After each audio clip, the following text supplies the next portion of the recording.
Thank you for your time. We're gonna give this another shot, maybe a couple times. We'll see how we go.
We're already up to almost 8 minutes here, which is total BS. And, well, actually, 8 minutes isn't that bad. The last, I guess I would say, 3 attempts, I had two that were about 6 minutes and one that was like 14 minutes. I don't know what an excellent time would be for this.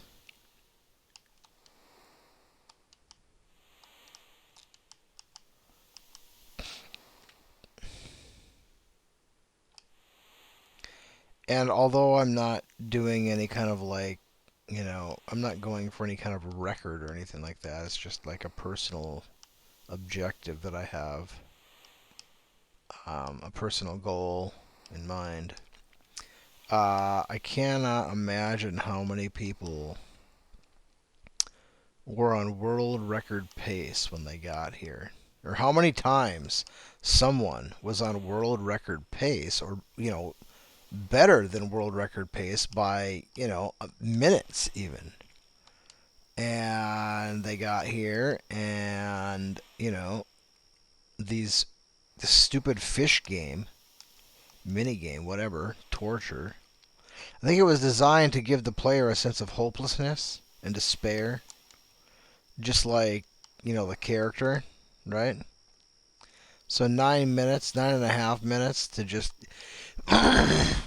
It's going to be 10 minutes by the time we're at the mainland, so you're looking at 10 minutes here.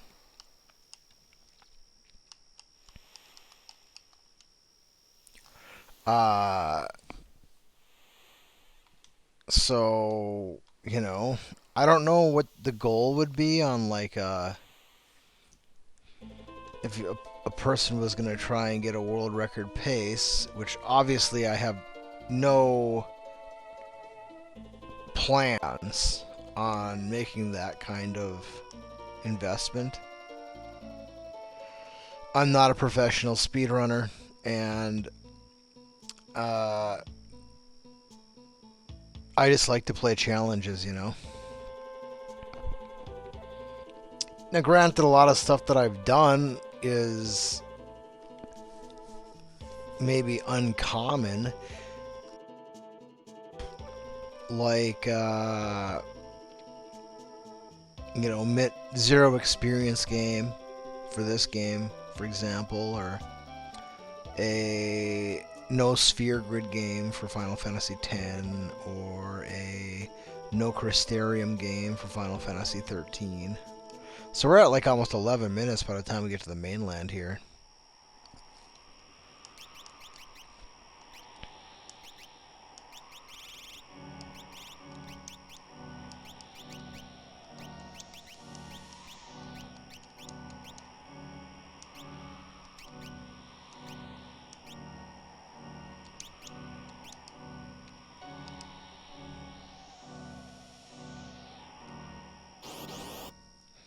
I just, I'm the kind of guy that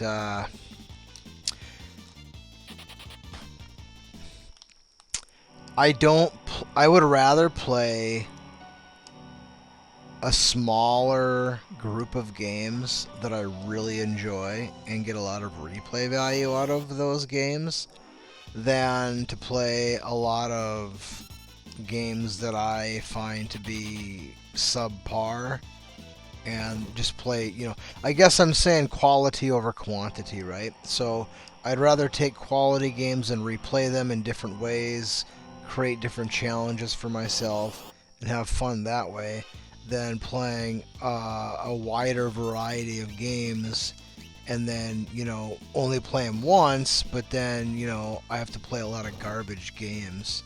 Because, dude, there's a lot of garbage out there, and it doesn't matter what the industry is, Vehicles, there's a lot of garbage out there. TVs, there's a lot of garbage out there. Video games, there's a lot of garbage out there. Movies, TV programs, there's so much trash these days. And sometimes it's kind of challenging to navigate that, Some things it's not so bad, but,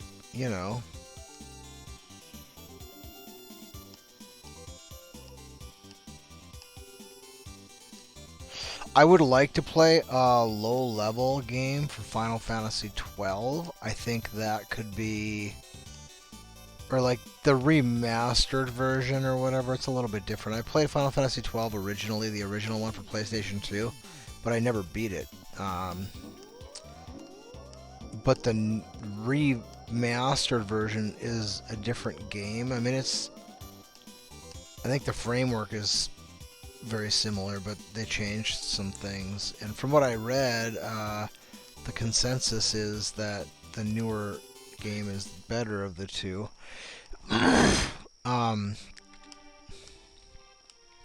I would love to do a low-level game for that game. I only played it through the one time, and I kind of screwed myself.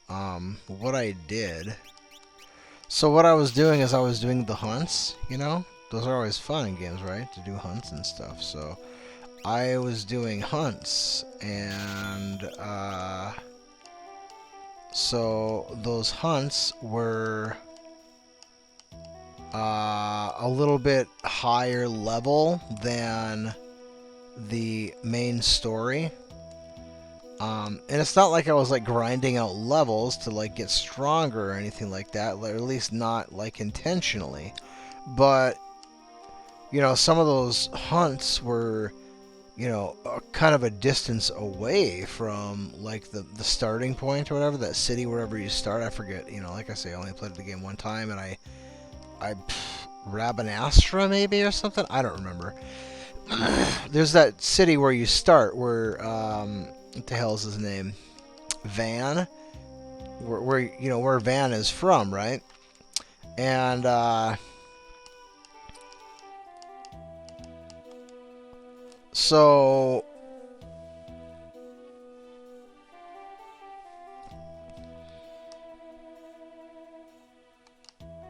you get those hunts at the bar there. They have like a billboard at the bar, and I think you can get it in different towns too. But I typically just went to the bar there in the main town, because you can warp there and then warp again, and you're like right almost there. So it was like a quick way to get there and stuff, right? So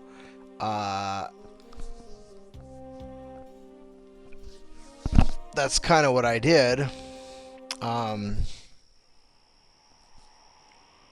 Whenever I had a new hunt, I would, you know, I specifically went out of my way to seek out new hunts so that I could, you know, because you got really good rewards for those hunts. Not always, but sometimes you got really good stuff. So me not having played the game before, you know, I was like all for that, you know, just let's soak it all in, right? And what ended up happening was there was this one hunt that, you know, in retrospect, it was kind of like a guardian, I guess. That was a soft guardian, right? Like there were hard guardians, like that one door. There's like a door that you have to get some group, I think Moogles maybe? I don't remember, but there's like a door that's sealed. Like that's like in a kind of like a forest that is reminiscent of like an Ewok village. Anyway, in this forest there is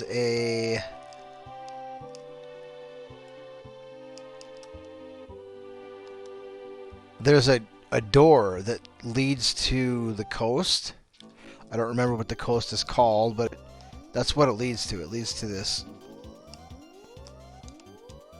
coastland area. And that is a hard guardian. You cannot get through there until you have completed specific tasks. There's no way to get through the door without completing the prerequisite tasks. That's just the way it is. It's a hard lock, and there's no way around it. At least not that I'm aware of. But there's a soft lock with a hunt in the same area that is extremely challenging until you're stronger, but I didn't get stronger. I just found a way to beat it. And the fight is a bomb. It's like, that's what it's like. the Final Fantasy creature bomb. Anyway, this thing has this move. Once you get it down to a certain hit point level, it basically cures itself to full, right? And you have this tiny little window once you get him down to a certain hit point level to finish it off before he finishes casting heal on himself, like full heal or whatever it is. The end result is full heal. I don't know what the name of the spell is or what he does, but he basically fills his health all the way up. So you have this thing where you struggle to chip away at this thing's health, and you can stay alive and you can chip his health down, but once he gets down to that last threshold, it's hard enough to stay alive, right? And then now you have a very tiny window to do a sizable amount of damage for characters that aren't, really qualified to try and accomplish this task. Well, I felt, and I didn't realize at first what was going on there. Like, I knew he healed himself, but I didn't realize that there was like a trigger for it. Like you get him down to a certain level of hit points, and then he starts using the spell, and you have a window of time to kill him. I didn't realize that. It took trial and error, and eventually I was like, oh, okay, well, I get it now. All right, so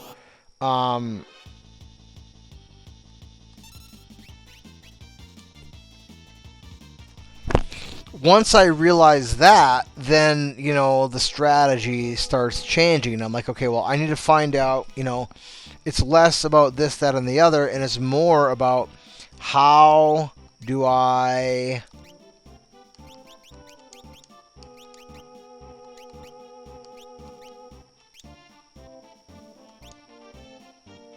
Is everything right? I think so. How do I kill this thing? Once it starts to cast that spell, you have a window of time. How do I kill this thing?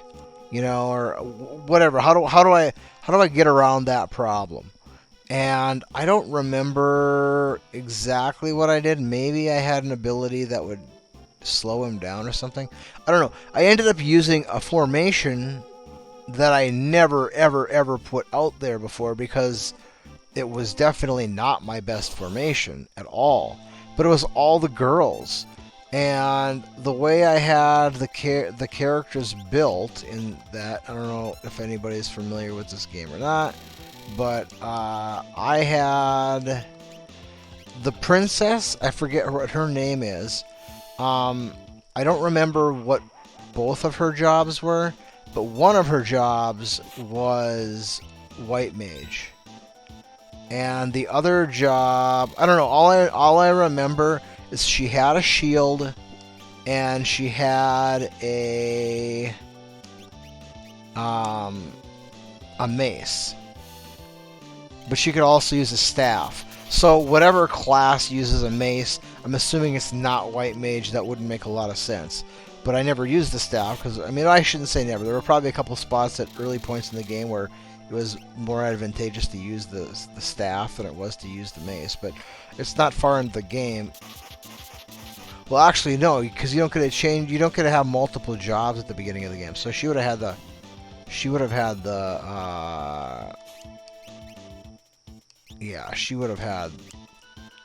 the staff up until the point where she could have a second job. But anyway, she was my best player. Like, there's no way around it. She was freaking awesome, dude. She was so good. And then Fran, she was an archer, like not a crossbow, but a real actual bow. And then I don't remember what her secondary job was. I just don't recall what it was. And then Penelope, she was the time mage. And I don't remember what her other job was, but she had a crossbow, and that very well could be the time mage's weapon. I don't recall. I only played the game one time. I just remember bits and pieces and stuff like that. Um,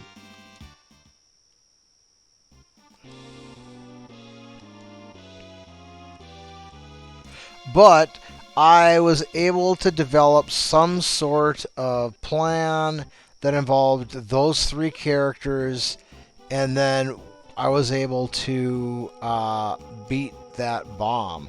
Now it's kind of odd because, like, that was definitely not my best party, not even close.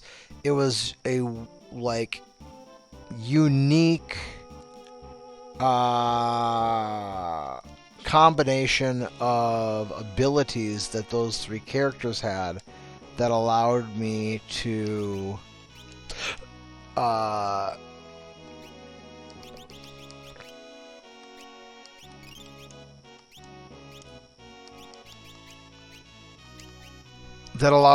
get past that spot. And it was close. I mean, okay, so it's trial and error, and I'm fighting this thing. Who knows how many times, right? But I always felt like I think I can win this fight. I mean, I can survive it. I should be able to win it.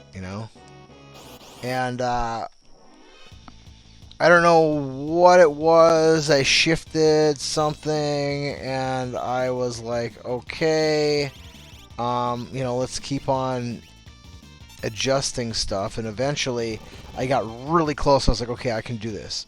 I just have to be really fast, and I have to execute just right, and I can beat this boss. Okay, well, it worked. I did beat the boss, but I kind of broke the game by doing that because I was allowed into a section of the map that I wasn't supposed to be able to go yet. And as I progressed, I found this dungeon that had it had two ends to it, like you could enter or exit from one end, and you could enter or exit from another end. The end that I found was the one that was up in the trees. As soon as I got there, what the heck was his name? The fighter guy. I don't remember. The one who had the twin brother, whatever his name was. He's like, this is a fool's errand. We shouldn't be here. And I'm like, whatever, bro. Yeah, he was right, dude. I got slaughtered immediately. But, I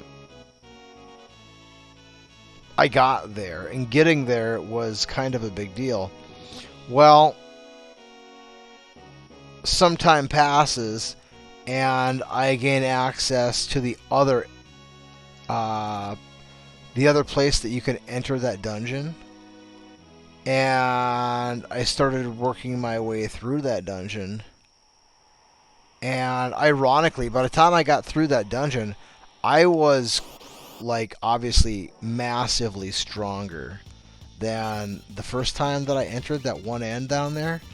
But when I got there for the first time, I got slaughtered immediately at that same entrance that I had been before. Like, that room there where you first come in there is absolutely terrible. There's like, I don't know, 6 or 8 or 10 of those little tiny, super fast, hard-hitting monsters or whatever, It's terrible. Plus, I think there's like exploding glyphs on the ground or something. I don't remember exactly, but dude, that room is bad because, like, but by the time I got there the second time, I had like haste and shit. Whatever you get there, haste and berserk, I think you get both of those in that dungeon. So even with all the good stuff, like, that's like the end late game dungeon stuff in there. I didn't realize that when I got there. Well, so I get all this stuff, and it's like, by the time I got back to doing the main storyline stuff, I was just so overpowered. I mean, it was boring. The only spot that gave me any kind of pause at all was in the final dungeon. There's this room. I can't really describe it because I don't remember exactly how like what the room was like or like what it looked like exactly. But it had like these narrow passageways. Um, you know, like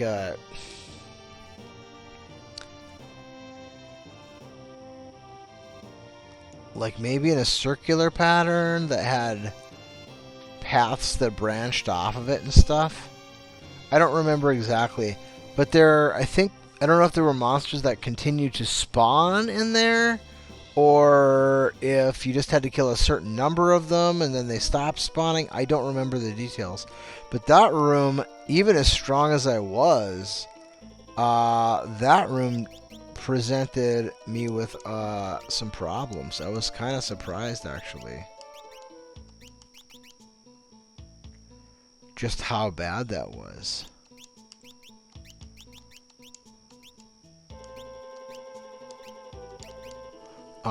Because I was way overpowered, and for whatever reason, that one room, I don't know, maybe the monster did like a specific attack or something that was difficult for me to deal with or something. I really can't say. I don't remember.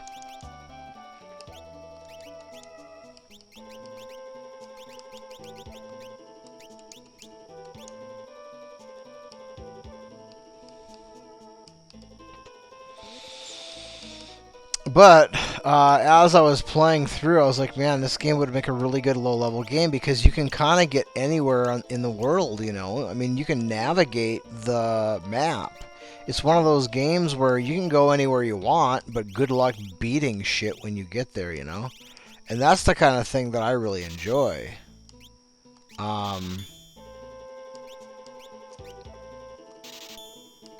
Because you're not restricted by progress necessarily. The only spot I could really think of that was restricted by progress, and I could be mistaken because there could have been a number of spots that I had just met the prerequisite,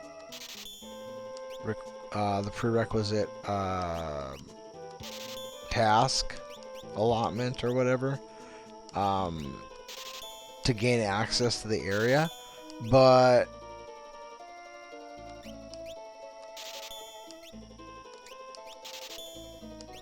the only spot that really sticks out in my mind is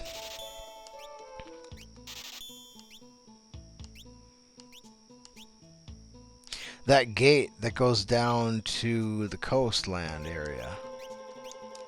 That is a hard lock that if you go there and you haven't accomplished the prerequisite task, you're not allowed to pass through that gate. Which, once I got there, I was like, well, dude, that's kind of stupid. Like, why is that a thing, you know? Because it wasn't like there was, like, some super awesome stuff. Like, I already had better stuff when I got there than what was there. So, I don't know why they decided to make that, you know, this just insanely impassable. Well, it's impossible to get through there, right? Until the Mughals come. I think it's Mughals. And then, like, do some kind of, like, I don't know if they do a dance or if they paint it or what the hell they do. Oh, wait, no, you have to find a key or something. I guess, I don't remember exactly, but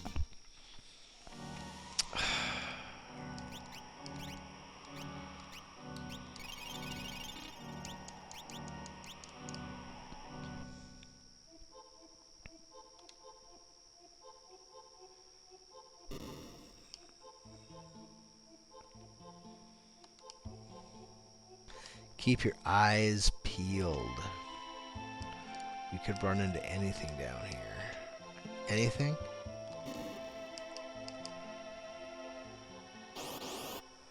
I don't think that's true. I don't think we could run into anything. I think there's a lot of things we couldn't run into down here.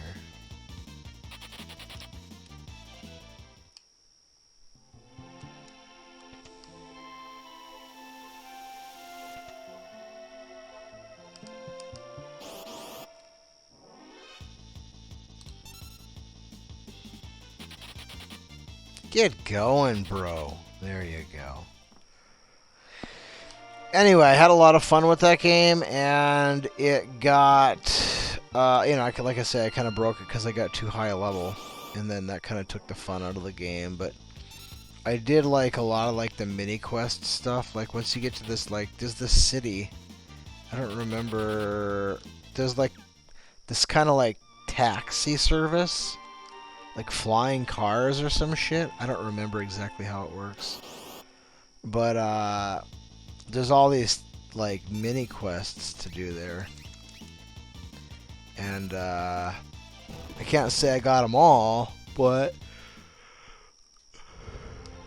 I feel like I spent quite a bit of time because you get these like tokens or whatever, like special tokens for completing planks. I think they're called planks for completing different tasks or whatnot.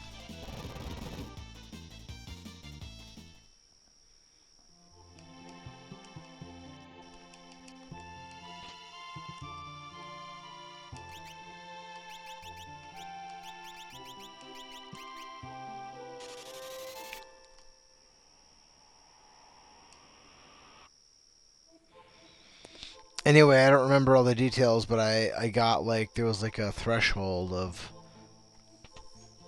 a certain number of planks that was kind of a big deal for something. I don't remember what it was, but it was a pain in the ass to get them. That's all I remember. It took a lot of time and walking around the city and talking to all sorts of different people and all that fun stuff, right? The busy work that nobody wants to do in video games. Like people play video games to not have to do that kind of stuff because they don't want to do that stuff in their regular life.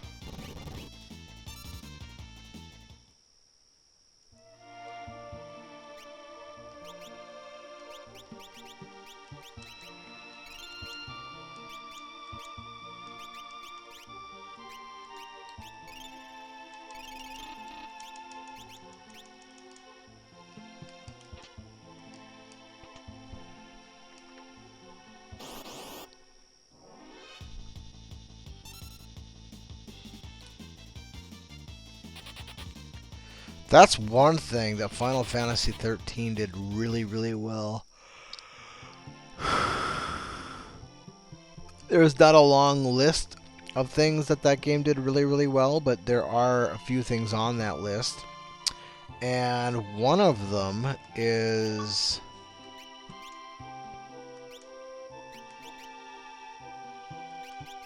Dude, I still have a freaking green beret. How do I have a freaking green beret?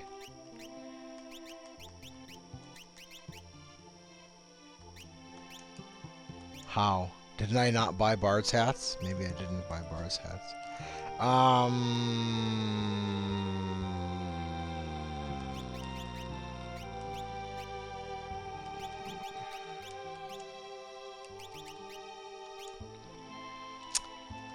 I guess that'll do it.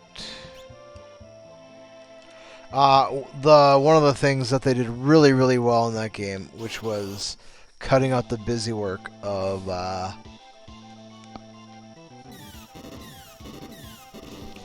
having to enter a town and then seek out, people to point you in the right direction for completing various tasks and such, and having to walk around from building to building to building to buy weapons, and then an armor shop, and then a relics shop, and then an item shop. It's like, no, we don't need all that. How about we just have a kiosk here, and you can just go ahead and no, we're gonna do it this way. You interact with the kiosk, and then you have access to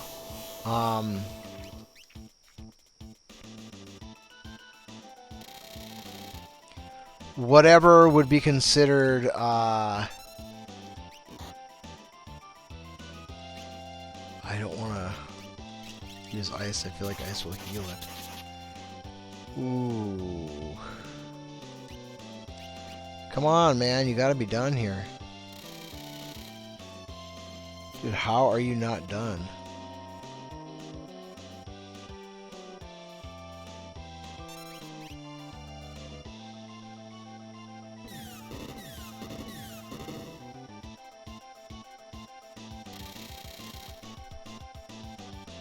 Maybe it is 3 fire rods. I was thinking it was 2 fire rods. But maybe it is 3. Anyway, that kiosk system. Dude, one of the great innovations in Final Fantasy is that kiosk system. I mean, it's just absolutely awesome.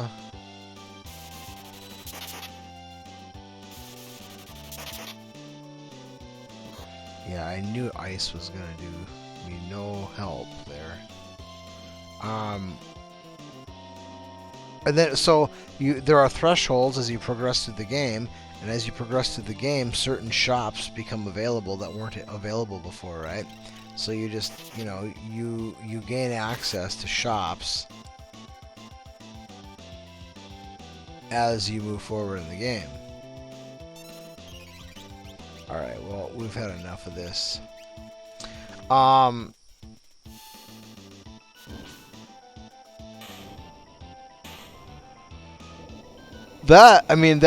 So like in this game, for example, different towns have different stuff, right?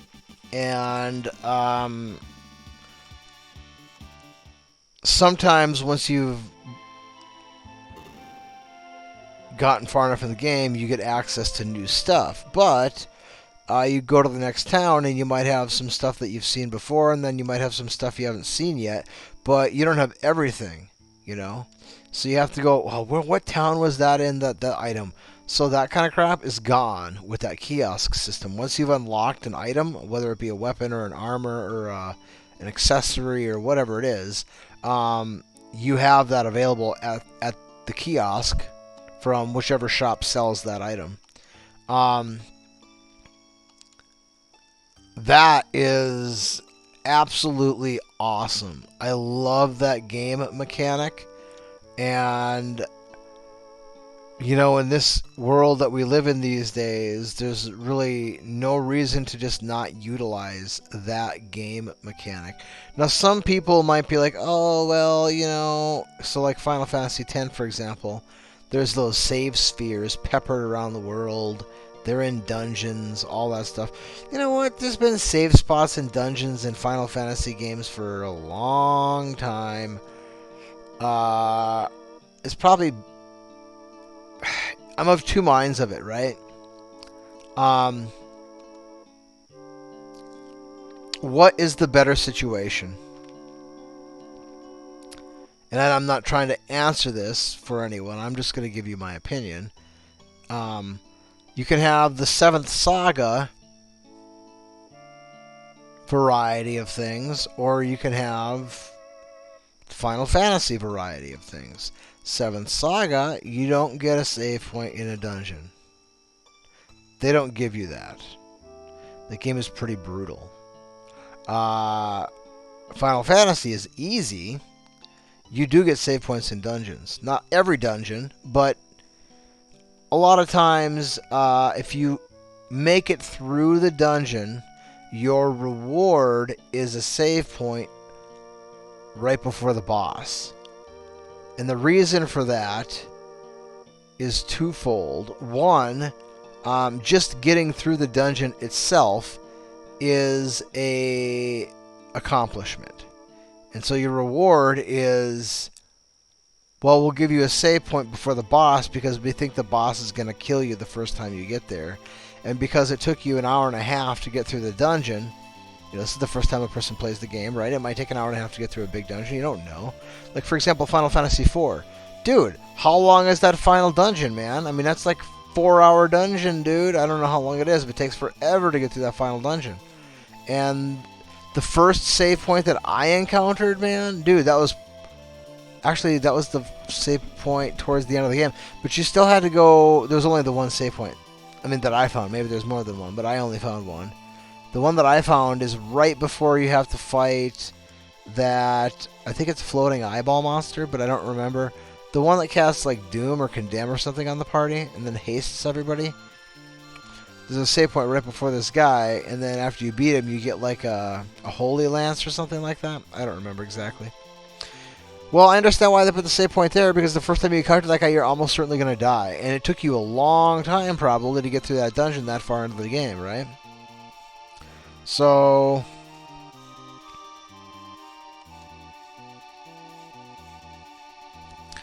Alright, I need to take a minute here, and I'm just going to go ahead and... It's at 43:30. I'm going to go ahead and, just in my mind, keep track of how much time I missed. I got to step into the bathroom real quick.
Alright, so the advantages and disadvantages of having a save point in a dungeon, or specifically right before an extremely difficult fight.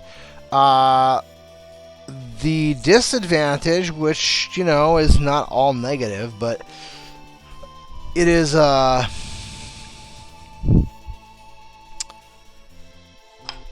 like in 7th Saga, I'll use that as a good example because that game's pretty unforgiving.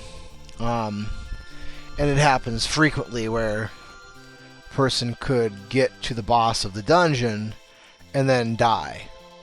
And then repeat that process multiple times. Because the bosses in that game are significantly... Whoop, we're done. Okay, don't do that, Sean.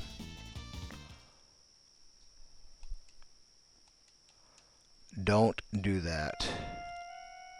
So...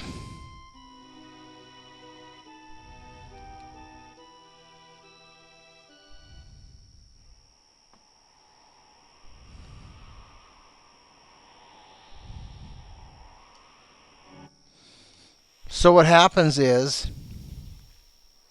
in 7th Saga, you finally get through the dungeon. So everything in that game is brutal, right? So you first leave town, and you might die in the first battle. In the first town, and the first square or first tile on the map, right outside of town, you could encounter a battle and be immediately wiped out. It's that unforgiving. But it's a really good game, and I strongly recommend anyone play that game. That game is probably...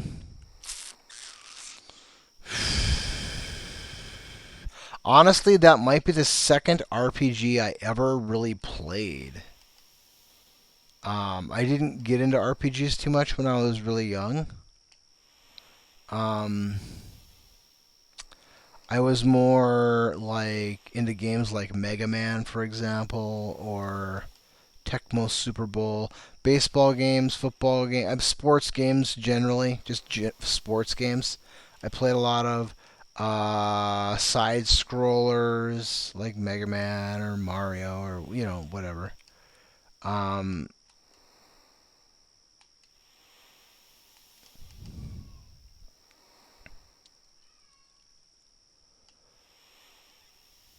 but I didn't play much in the way of RPGs until I got. Well, the first RPG I ever played was the first Dragon Warrior game for regular Nintendo. Um, I was at the hospital because one of my brothers had like his tonsils removed or some shit. I don't remember exactly. But we're sitting there in his room after his surgery is over or whatever. And like I'm a kid, right? I'm bored. I got, but they have a Nintendo there, right? And they had, a handful of games, probably a whole bunch of stuff that I didn't care about really. But there was one that I thought maybe looked kind of interesting, Dragon Warrior, so I put that in and I started playing it. And I had some fun with it. But it wasn't my game and I couldn't take it home. It was just something I played at the hospital once or twice or three times. I don't remember exactly. But it was a game that I remembered. And then once I got to be like in like 7th grade or yeah, probably 7th grade, 6th grade, 5th grade, somewhere between 5th and 8th grade. I really can't say. That's how it's a big range there, but I really don't remember how old I was. I just remember that I was visiting my friend, and well, he was from a divorced family or whatever, and I never met his dad, or well, he was adopted on top of it. So I don't. His adoptive mother I knew, but I never met his adoptive dad, and I don't think he ever knew his biological parents at all. But um, so I never met his dad, but his mom. Well, either she just had a really good job, or she got like some kind of like money from her ex-husband. I don't know all the details. I was a little kid. These are things that little kids don't think about, right? All I knew was that he lived in one of the more swanky parts of town, and he had an in-ground pool in his backyard, and he had this huge house that he lived in, and his bedroom was like the size of freaking probably my basement. I don't know. He had their house. He lived. They were well off. Okay, and he had an ass load of video games. Like pretty much anything he wanted, I think they bought for him. Right.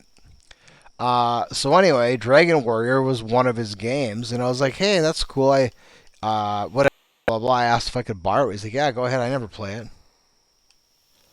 So I borrowed that game from him, and I just played it until I beat it, and then I gave it back to him. And that was the first RPG that I ever played. The only reason I ever played it was because it was in the hospital when my brother had his tonsils out or adenoids or whatever the hell it was. I don't know. It doesn't matter. And because I had played it there and started a game, and I didn't play probably very much, but it was something that I had already found interest in that particular title, and so when I gained access to the ability to, I guess I don't ever remember finding it in a video store to rent, or maybe I didn't look for it. I don't know. I was probably playing different games. I played a lot. I didn't play much in the way of like single player games. I did play some like Mega Man, and I guess you can kind of play Mario solo. But most of the games that I played were like either games where I was, playing co-op with someone, or it was a competitive game where I was, a versus game like Tecmo Bowl or something, right? Or a sporting game, something having to do with sports. Uh, but right around the same time that I had probably beaten the Seventh Saga or the Dragon Warrior game was right around junior high age, maybe late grade school, early junior high, somewhere in that range. Um, right, like, 12, 13 year old, 11, 12, 13, 14 maybe, I don't know, something in that range. Uh, in the wintertime, like in the summertime, like I probably really never played video games at all. My mom would have been just like, dude, go outside and play. Get the hell outside. Well, she would never ever say get the hell outside, but that's what she definitely would have been thinking. And I mean, no, not those words, but the sentiment would have been go outside, get the hell away from me, give me some time by myself, and you go play outside. So anyway, it would have been in the summertime, or in the summertime, I would have been outside, riding bike or playing with friends or whatever, right? But I live in the upper Midwest, and in the wintertime, it gets brutally cold outside. And even if you're a kid who wants to go play outside and play in the snow, at sometimes, it just gets too cold.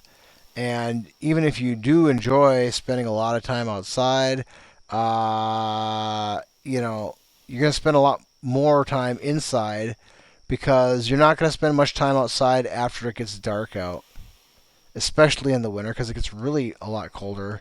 And then, most of the stuff you're doing is in the daytime anyway, right? When you're a kid. And maybe your parents don't even let you play outside after it gets dark outside. I don't remember. But I just know that in the wintertime, on the weekends,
but I'm using a wireless controller, and seemingly randomly, with absolutely no rhyme or reason, I cannot figure out what it is. It seems to be completely random, but what happens is, crap, I didn't change my shit.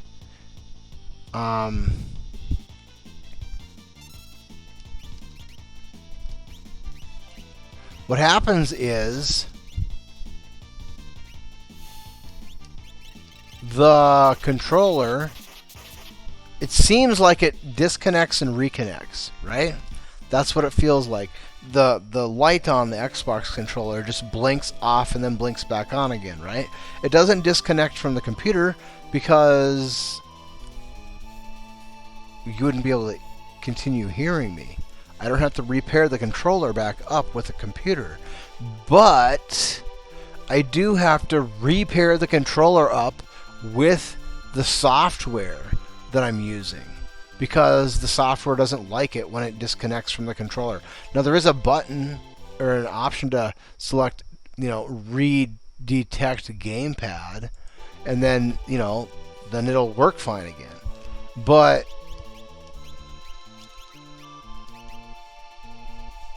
the reason I'm using this controller is because I can sit in the other room and wirelessly play this game, which is a bigger screen, a more comfortable chair. It's superior in not every way, because the Super Nintendo controller is just better. If I use the Super Nintendo controller, the original OEM Super Nintendo controller, it's better. It's just a better controller. It's the best controller, pound for pound, probably ever made. Alright, so she's got her relic, and she has Zone Seek. Okay.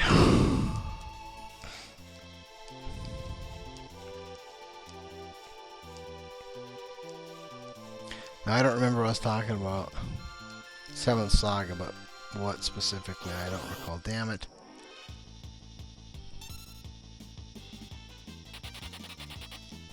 So,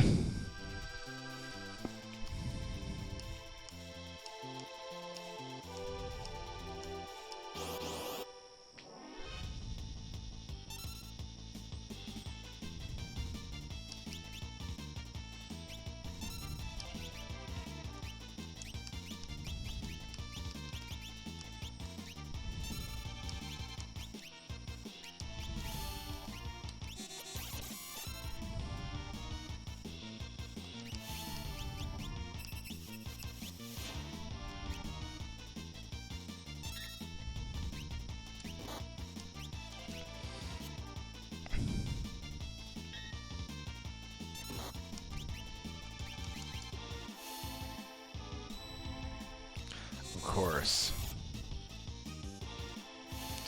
I always forget to take that off of him.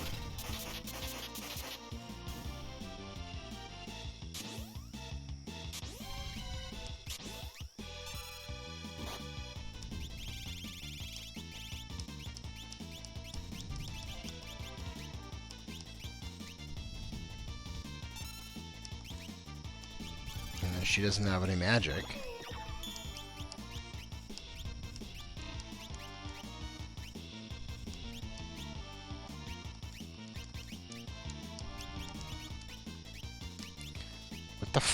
What the hell's going on here now?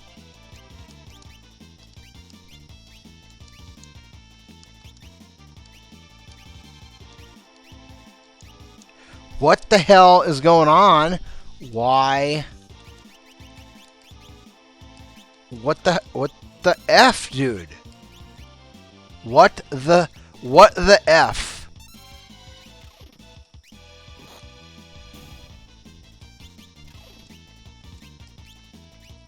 Seriously?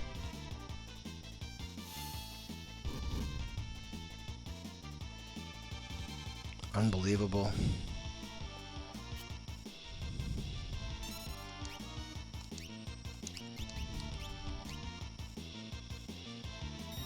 Dude, no, dude, no, dude, no.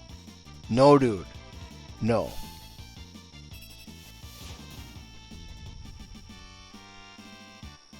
Unfreaking believable.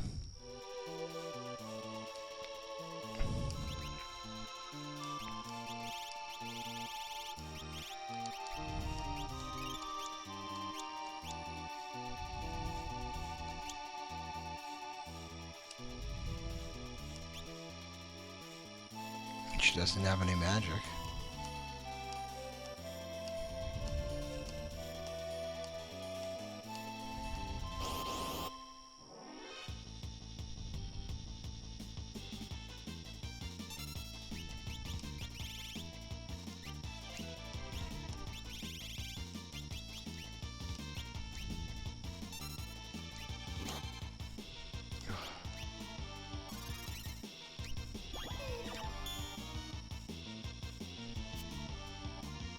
Dude, seriously?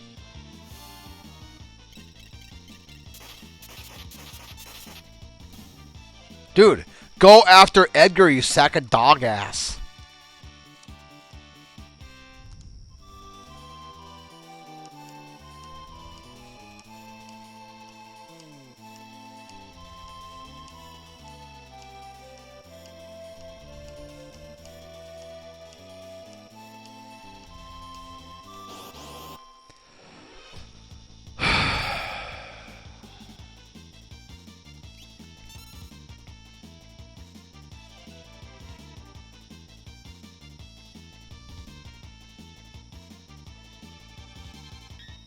Dude, seriously.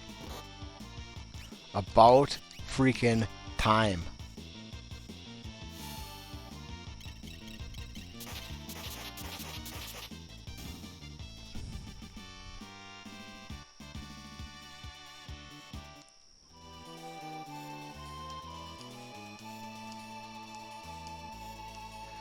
I hope I can sleep well tonight. My sleep schedule is, well, it's actually very much to my liking for about the last, I guess, month and a half, almost now. But I resigned from my job on the 15th of July. And I'd been, trying to get a replacement, which I thought I had at the first week of August. Technically, I'm hired, right? I got hired on with this company, and then they just never gave me any tasks to complete, right? So I have a job, I've got a company email, I've got a point of contact, but I have no assignments. So that's basically useless. So after waiting for about 2 weeks for them to give me shit to do so that I could generate some income and not really getting anything back from them, because it's like, dude, why the hell did you hire me then, you son of a bitch? I'm really pissed off at the guy that hired me because he made it sound like this was going to be a good opportunity and all this shit, and then nothing. Just straight not shit, dude. Just no work. It's like, why did you waste my time, What the hell's wrong with you? So, anyway, I didn't freak out. It's not going to do me any good to, just freak out and start sending, emotionally driven emails. So I just, basically, I left them a calm voicemail. And, well, first I sent an email. I was like, hey, yeah, so when do I start, And then he responded, and he sent a reply to me and 3 other dudes in the region, and was like, yeah, reach out to this guy here. He's going to help us out. Nobody ever reached out to me.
or 10:30. Did my controller fucking do that shit again? I'm so fucking sick of this fucking shit, dude. And now I'm irritable as hell because I'm not calm and relaxed and stress-free. I'm not.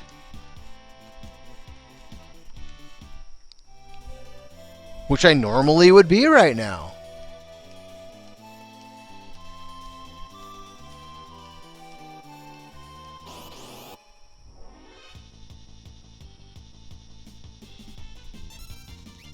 But I'm under a lot of stress because, well, I don't have any disposable, I don't have any income, right? So I just have money I've saved up. And so, you know, I had a little bit of a cushion there before I had to get, you know, dig into any, like, reserve stuff, really. But, I don't know. It's just, all I really need, I've been blessed, right? Money will solve, if money solves your problems, you have a really easy life. Because a lot of people have problems that money can't solve, you know? So, I realize that I've been blessed and, you know, my life could be a lot worse. But at the same time, it seems like, you know, I just need a bank account that has an assload of money in it, and that will solve all my problems, you know? Like, if I need to get a crown put on a tooth, boom, problem solved. If I need to get some tires put on a car, boom, problem solved, right? I am not like a normal person. I'm a weird person, right? Compared to everybody else I've ever met. I've never met anybody quite like myself before. But I don't care about, like, appearances. Like, when it comes to, like, how people want to show off that they have, like, a nice car or a nice house or nice clothes or nice shoes. All this kind of crap that doesn't matter, right? People want to show this stuff off all the time, right? I don't care about that shit. Like, whatever. I mean, if it's functional, then, I mean, it's nice to have nice things, you know? Like, I think it's wise to have good footwear because you're on your feet a lot, and if your footwear is of poor quality, then you're going to do damage to your body. It's important to have a quality bed. I mean, you spend a third of your life in bed, and if you have an inferior bed, you know, you're going to do damage to your body over time. It's important to have a good quality battery in your car, especially if you live in the upper Midwest where it gets really super cold in the winter. And, you know, it could technically be life or death if your car starts one day or not. It is worth paying for good tires on your car, especially in this part of the world where, you know,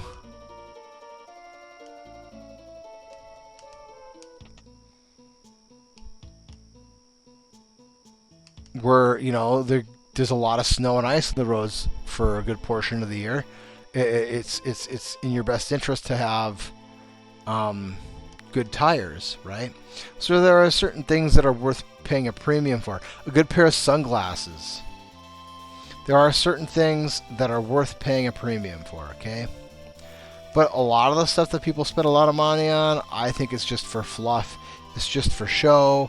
Like, hey, look at the rims on my car, dude. Look at how cool I am. Look at how loud the music is coming out of my car. Look at how cool I am. Like, stuff like that, I like, whatever, dude. I don't care. Everybody can do what they want. That's their thing. Whatever. I'm just saying, I don't care about that shit. I never have cared about that shit. And the way I view money as being a tool.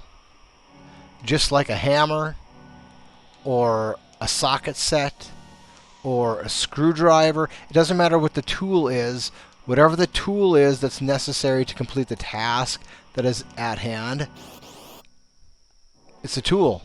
It's just what it is. And money is the I just view money as a tool. Um,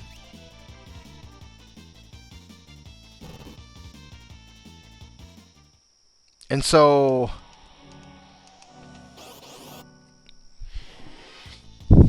like even if I had $100 million in the bank, right? Can't envision myself buying a huge mansion. I just can't imagine a scenario where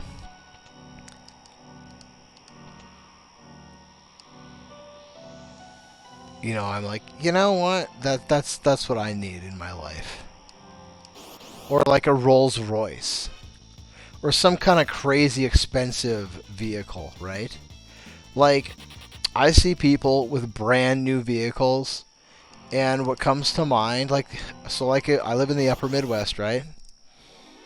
And there's a lot of pickup trucks. Well, it's not just the upper Midwest. So what happened with pickup trucks is this, okay? So you had people that were running our country that wanted to destroy American industry because they want to destroy America. So they pushed through legislation that would cripple the automotive industry here in the United States. And the plan was that they would basically use regulations to price the manufacturing of cars. In their mind, automobiles, but they used the word car in the legislation. And so that we would lose all those jobs would go overseas, and that industry would die in America. That was the plan. Well, it didn't quite work the way they wanted because they used the word cars and they left an exemption for like SUVs or trucks because of farmers and stuff who need trucks to create the food that everybody eats, and SUVs for similar reasons, right?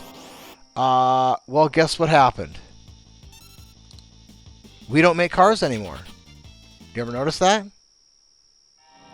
You go outside and you look at the vehicles that are driving down the highways, and the ones that are made in America aren't cars. They're SUVs and pickup trucks. Okay?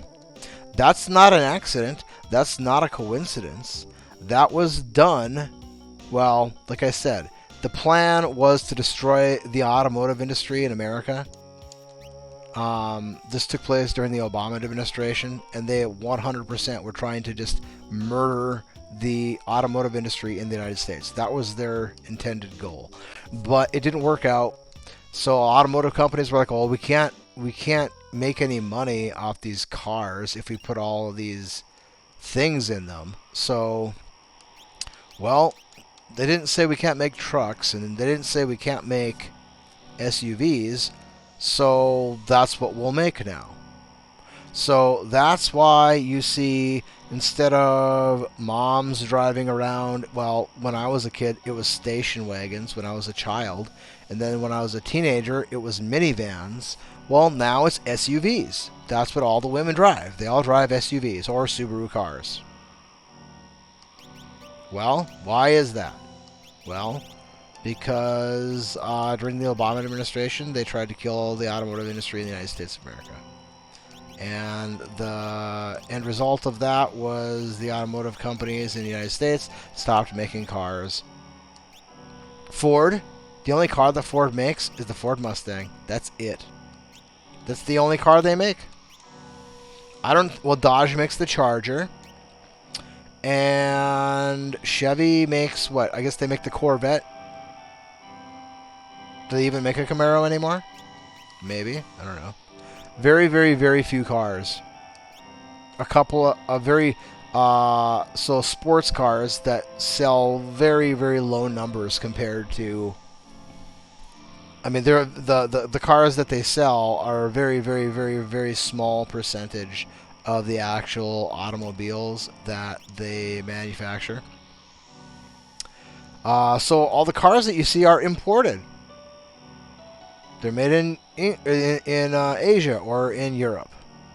That's where all the cars come from. Toyota, Honda, Subaru, Kia, Hyundai. These are all Japanese and South Korean cars. And then, then you've got your European imports like Mercedes and BMW, Saab. Those companies have been around a while. But yeah, basically, so that's why there's all these huge gas-guzzling machines on the road in the United States, because the Obama administration was trying to kill the automotive industry, and their plan is so much irony here, because they used the example of, well, we need to create more fuel-efficient vehicles on the road, right, to create less pollution. That was the lie. That was the excuse that they used to try and kill the U.S. automotive industry.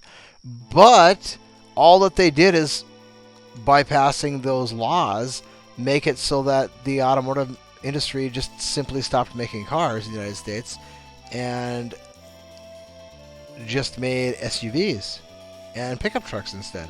So back to what I was saying, whenever I see people with these brand new trucks, you buy a brand new off-the-lot Ford pickup, you're looking at like $60,000, dude. That's so much freaking money. That's just incredible, right? So I see these people. It doesn't matter if they're farmers or they live in urban area, right? This thing's an expensive vehicle. Now, if you live in an urban area, you've got this $60,000 freaking pickup truck, and you don't even want to take it off road because you might damage it somehow. Well, what the hell do you want a pickup truck for then, if you're not going to take it off road? And then you got these farmers. They live out in like rural areas where there's like gravel roads and shit, right? So what the hell are you going to do taking a brand new $60,000 pickup truck and driving it out on gravel roads? Like, I feel bad for these people, because the guy that lives in the urban setting is going to feel like he never really got use out of his truck because he never took it off-road, which is what it's designed for. I mean, there's not a whole lot of reason to buy a big truck like that unless you're going to be, using it for more than driving around town.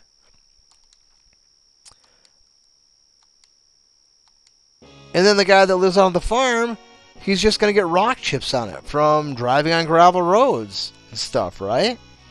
So it's like, all it's going to do is create unhappiness. That's all it's going to do. And I feel that way about owning like a really, really expensive, like cars are a terrible investment because they only lose value unless you have a collector's car, which only retains its value if it's something that's never driven and you just keep it like as a showroom piece, It's like, let's have a $60,000 paperweight. Alright, so what do I need? 72. So I can buy 3 of these.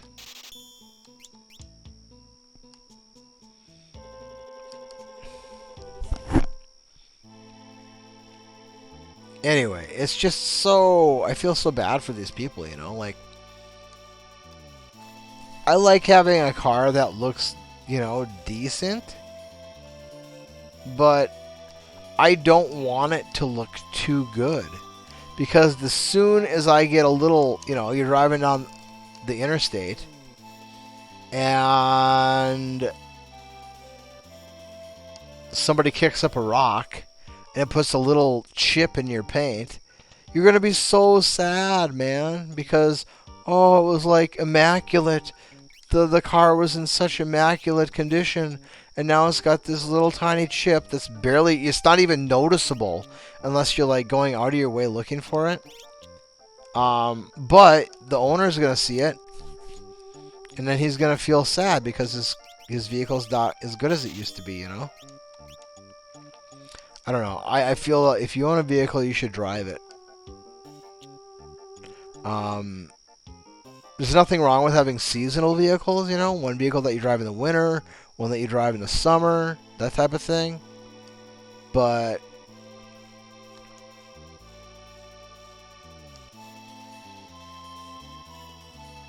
I don't know.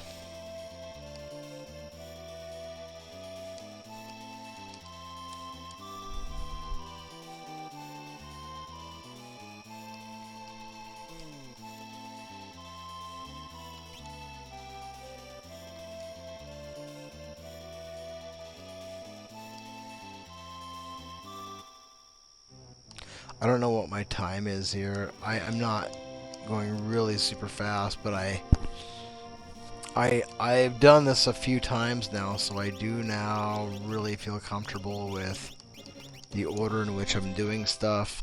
If I forget to do something, you know, so be it. But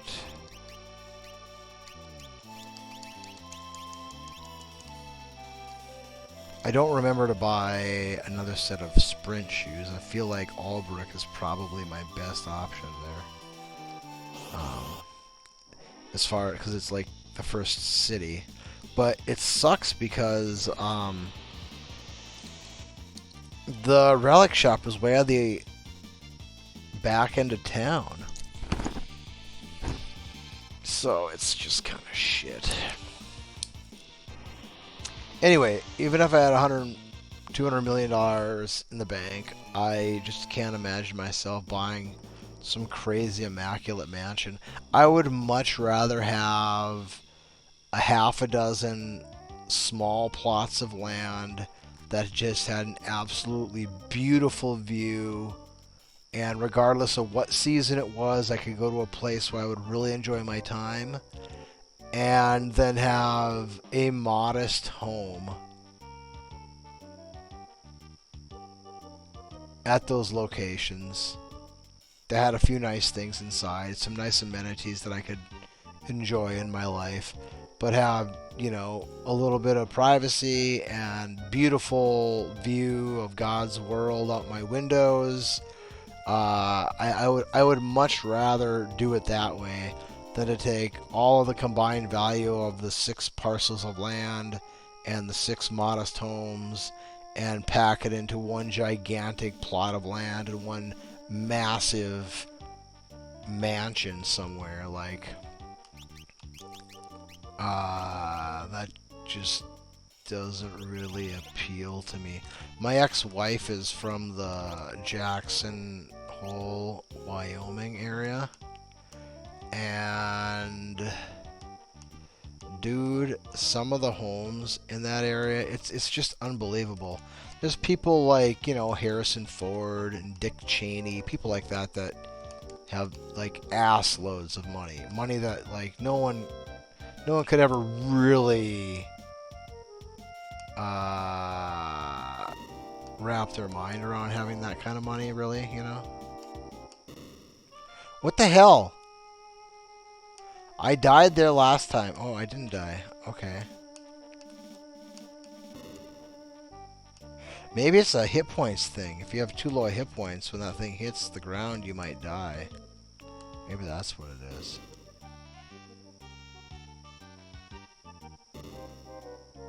I don't know. No, they have hit points. I don't know. I died there one time.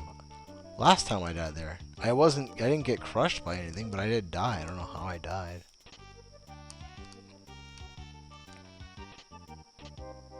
Anyway, I see some of these homes, like the Disney family, for example, like Walt Disney's relatives, they own a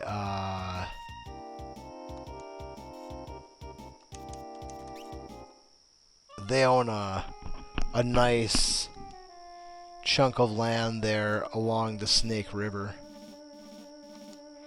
And these people, they have so much money, right?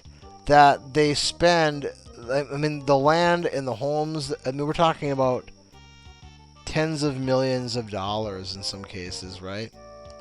Tens of millions of dollars. And then, then there's the land, which is worth more than that. But I don't know. I'm not saying it's like $100 million mansion in land. It's probably not that high anymore. But who knows anymore? Honestly, who really knows? Anyway, the Disney land is sizable, but if you some of the places you can kind of see from the outside, like you don't have to get too close to any of their buildings to be able to see what's going on, because it's up in the mountains, right? So you can see a great deal away from where you are, and you have an idea of what these structures and this land is like, right?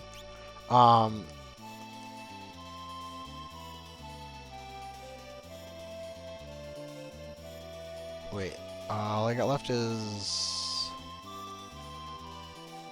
the Blitz.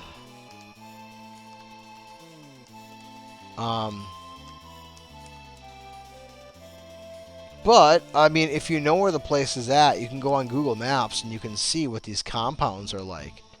And it's just... It is a pissing contest. So, you have 15 years ago, somebody comes in and they build the most expensive house in the region, and it's a $10 million home. And then somebody else is like, well, I'm going to build a $12 million home. Then somebody else says, well, I'm going to buy 15. I'm going to build a 25 million. I'm going to build a 35 million. And so eventually the area, they made ordinances that says you can only build so big of a house, because it was becoming just outlandish, because these families, right? Like, for example, like the Walton family, they own land there, right? The Disney family, they own land there. We're talking about, like, money like you can't even imagine, right? And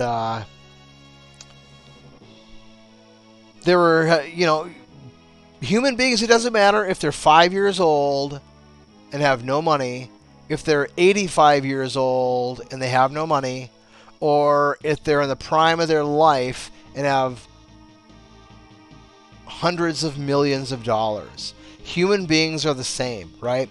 Go to a playground and watch how the kids interact with one another, okay? There's a hierarchy, and there is inevitably pissing contests that determine the hierarchy, okay? This starts in, like, preschool. And then go to, like, somewhere where old men hang out and watch the behavior. It's exactly the same thing. So instead of the 5-year-old saying, my dad can beat up your dad, or I can throw a rock farther than you can throw a rock, you see the 85-year-old men, well, my son went to this school. Well, my son accomplished this feat. They're just in these pissing contests, right? Constantly trying to one-up the other guy to solidify their position in the hierarchy. Well,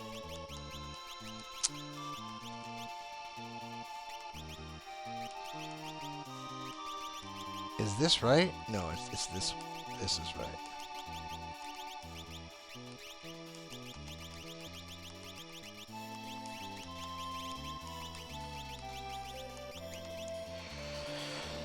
I didn't buy the other sprint shoes. Oh well, this is still just a test. Testing time out. Trying to give myself a ballpark, and I still haven't actually technically done this in one go yet, so there's still that. I think the farthest I got was Doom.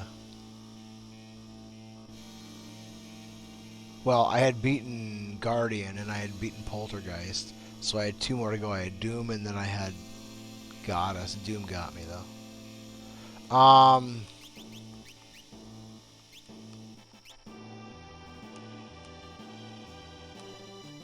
But if you're someone whose family is worth hundreds of millions of dollars or even billions of dollars, then the pissing contest that your class, your socioeconomic class, engages in are things like, oh, you built a $25 million home. Well, we're not going to be outdone by you and your ilk.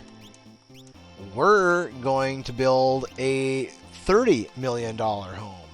Now, what do you think of us now in your rickety shack of $25 million home? And I'm not even kidding, man. This is the kind of bullshit that human beings engage in.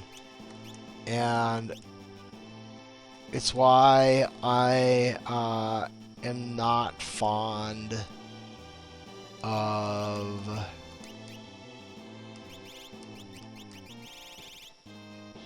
the whole one-upsmanship and pissing contests that people engage in. And it's not... I want to say that men are worse about it, but honestly, they're not. Women are probably worse. It's just that it's done differently, you know?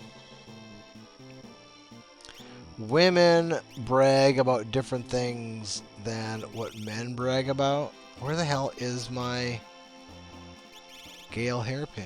Oh, I bet it's over here.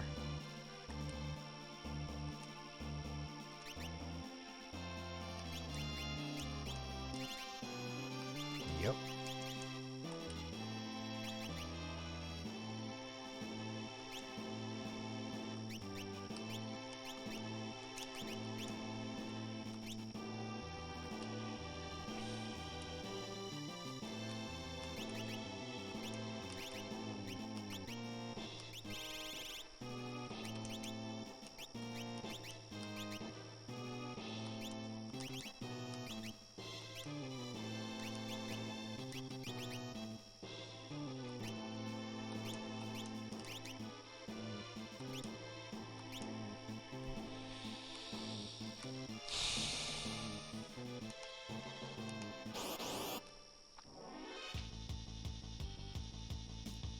So anyway, money. I just view it as a tool.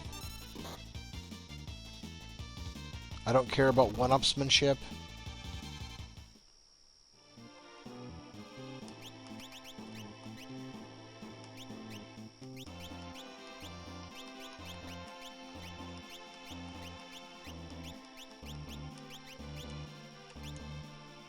I just don't.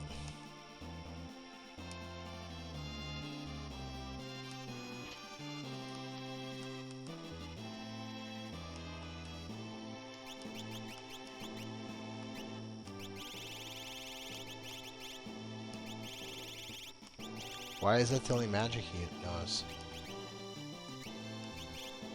Oh, because that's the only magic his party knows. I got it.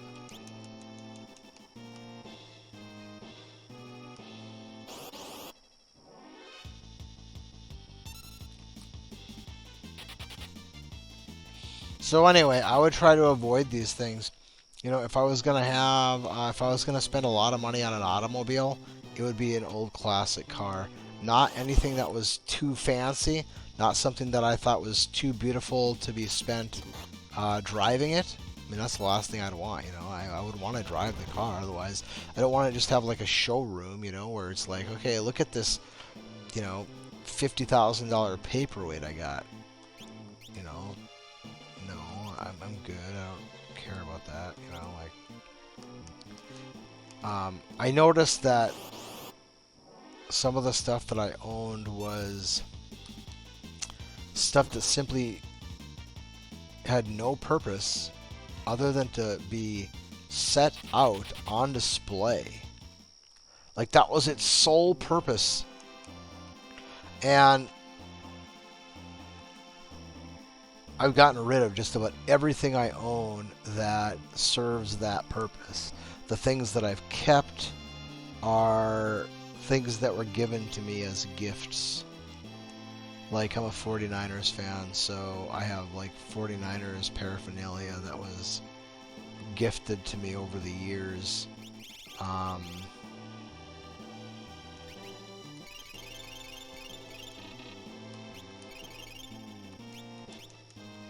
And I still put that stuff out on display.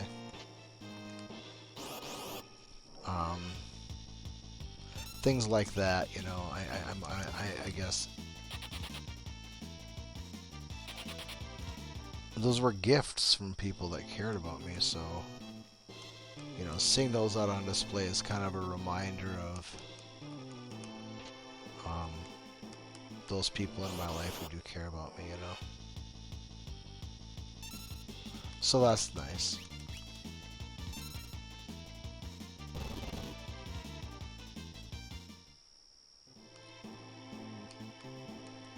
But putting things out on display as a example of... I'm going to try this. It probably won't make a difference, but I am going to try it. Of my socioeconomic status? No, thanks. I'm good.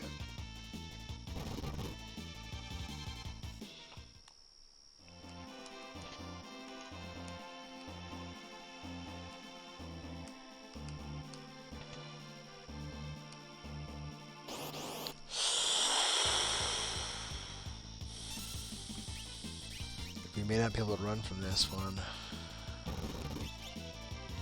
Oh, we can. Good.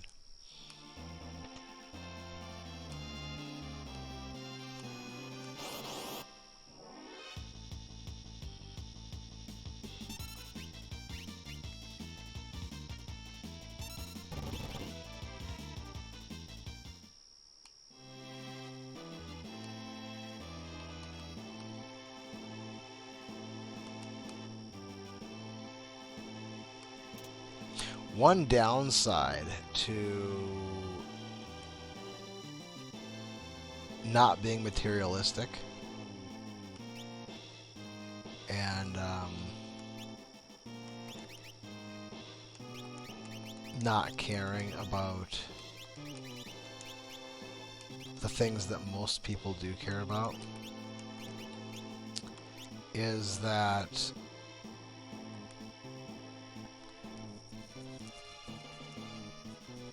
it's more challenging to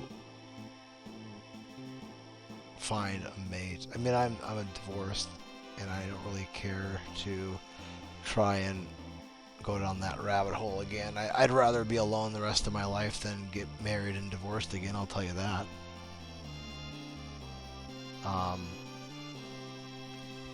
But women are very superficial. Much more so than men, definitely. That I will for sure say.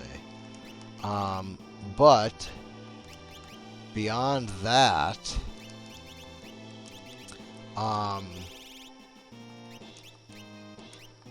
because women seek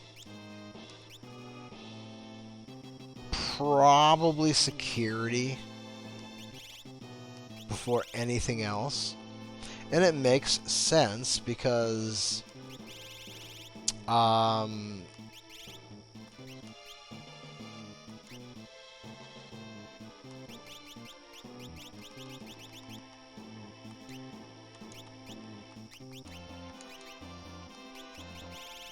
if they have any intent on procreating, having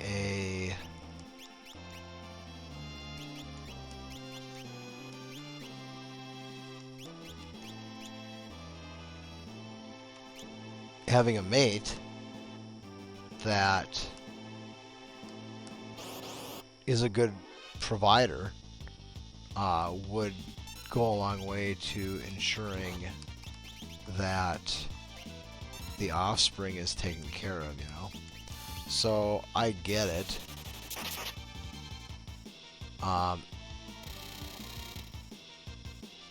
But with that aside,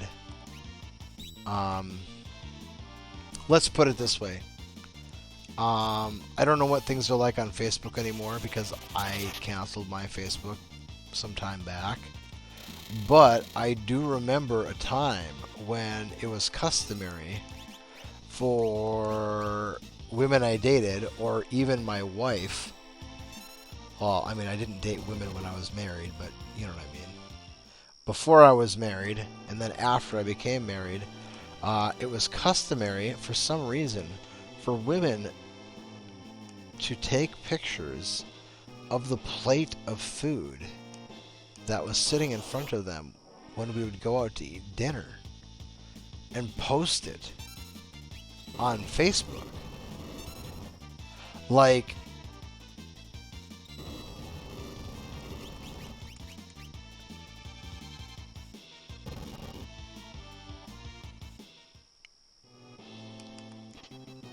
what's going on there, you know? I'll tell you. They're bragging that they got some man to buy them this plate of food. And I don't think they're going to put a plate of food on there that is, you know, they're probably not going to go take a picture of the, you know, the Big Mac extra value meal and put that on Facebook. It's going to be the plate of food that costs a little bit of money, and they're going to put that on Facebook, right?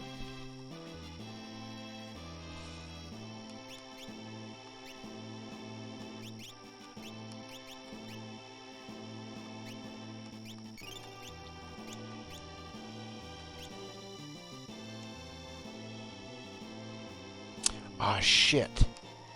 I didn't change the earrings out. Damn it. Well, this will just take longer then. Ah, son of a bitch. That's the thing. You gotta always remember to hit the main target. The original target is not what you want to attack here. And I should have had my earrings on, which would probably be doing damage cap here, or awfully close to it if it wasn't, but because I'm a moron and I didn't think about it, we don't have earrings on.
Now, in all fairness, as much as I loathe to admit it, I am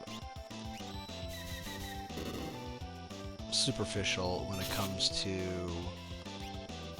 looks of women that I find attractive physically.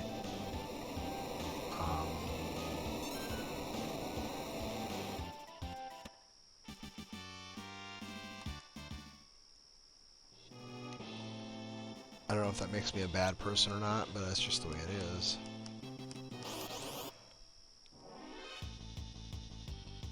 I think it's just natural, you know? I'm not excessively good looking. I guess I would say that I am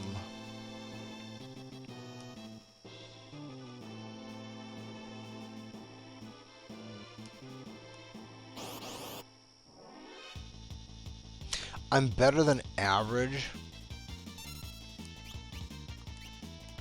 but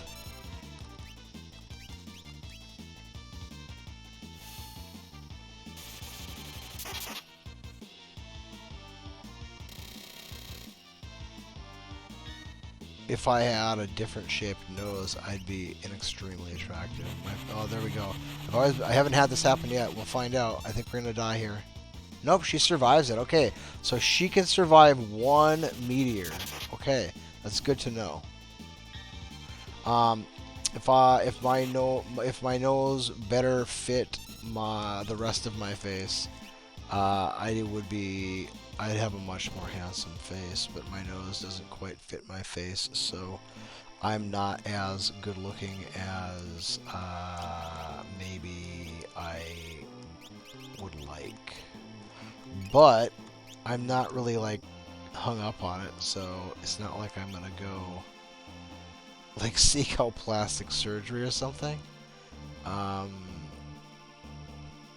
It's not that big of a deal to me.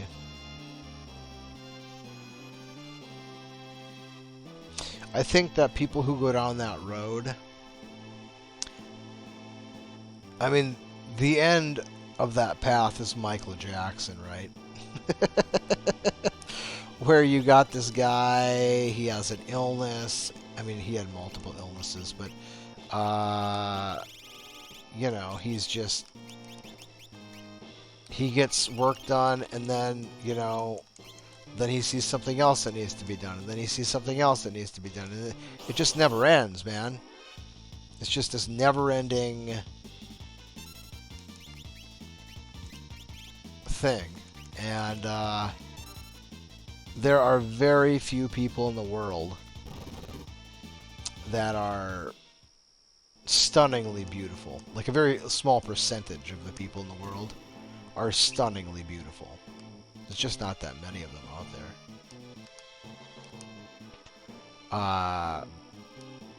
I saw a picture of a woman, I believe she's French, and I saw some headline that said the most beautiful girl in the world, and I'm like, okay, let's see what you're talking about here. And you know what? Maybe she is. I think I've probably seen a body that was more... I mean, there was nothing wrong with her body, okay? Don't misunderstand what I'm trying to say here. There was absolutely nothing wrong with her body. Her body was spectacular. But I think I could probably find a body out there that I would say that body looks better. Her face, on the other hand, you know,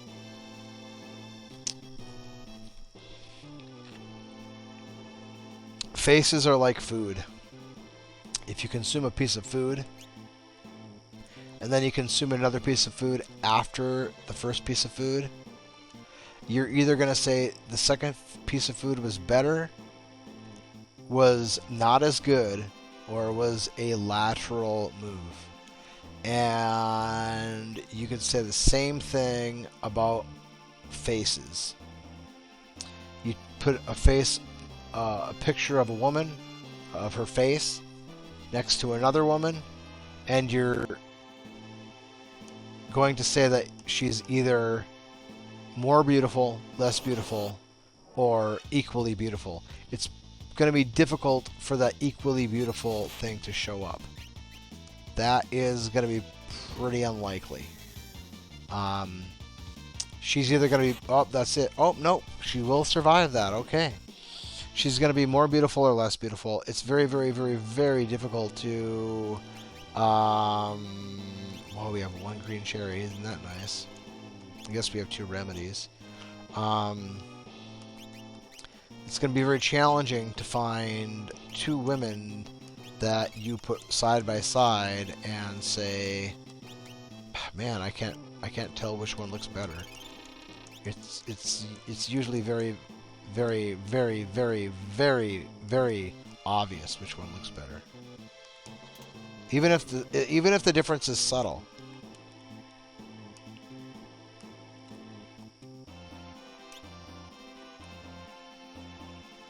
And you know, taste comes into play there on some level.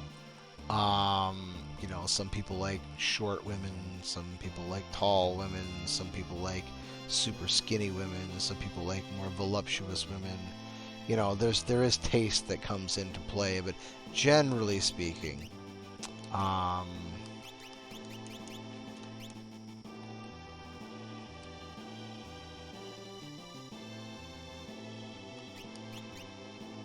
there's something to be said about beauty being in the eye of the beholder, but when you're doing strict comparisons, you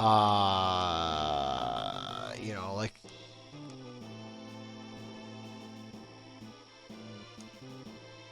a tournament style, right? So a beauty competition, I guess, if you want to call it that. Like, you know,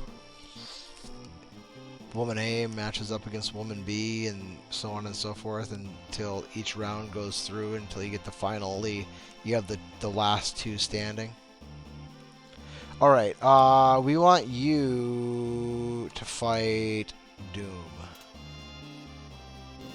who's over here.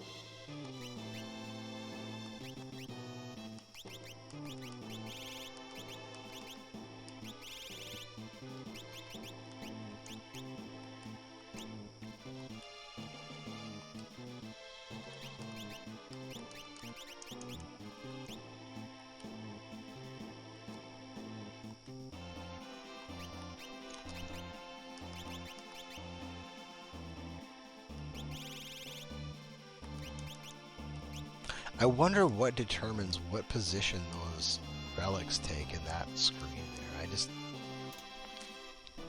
I've never been able to figure that out.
I forgot to do that last time.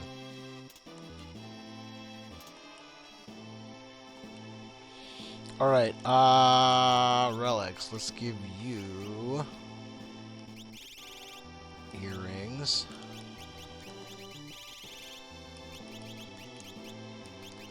And you've got that.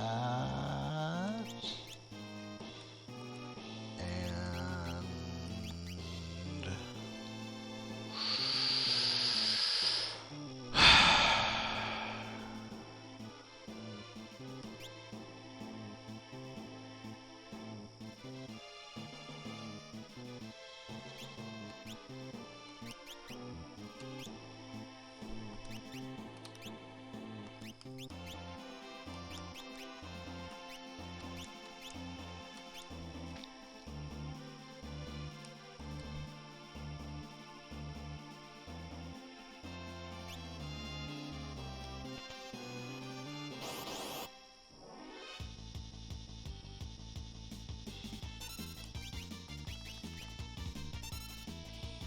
I have to remember,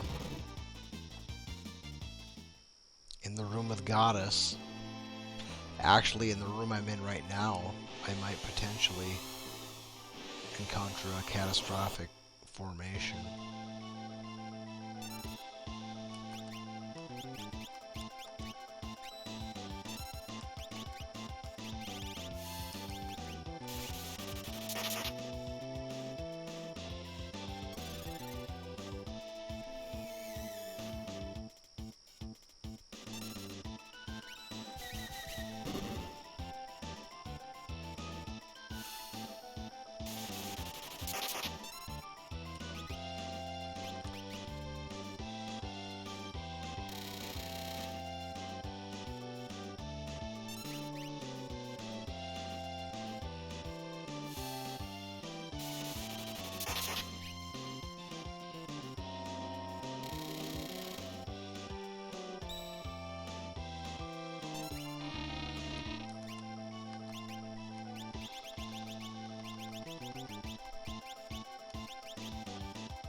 Alright, there we go. One down.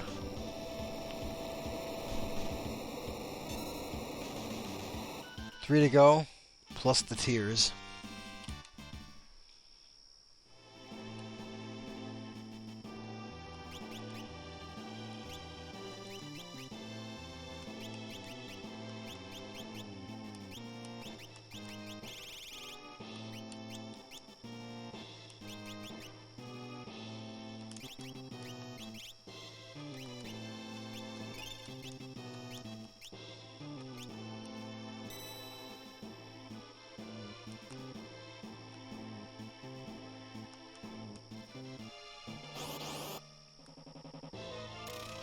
Oh, I didn't switch her freaking earrings. Damn it.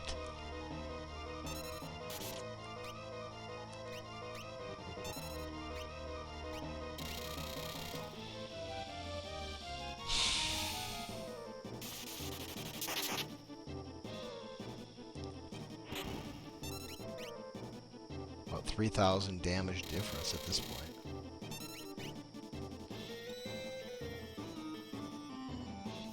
Per round.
Uh-oh. I wonder what that would do if it hit.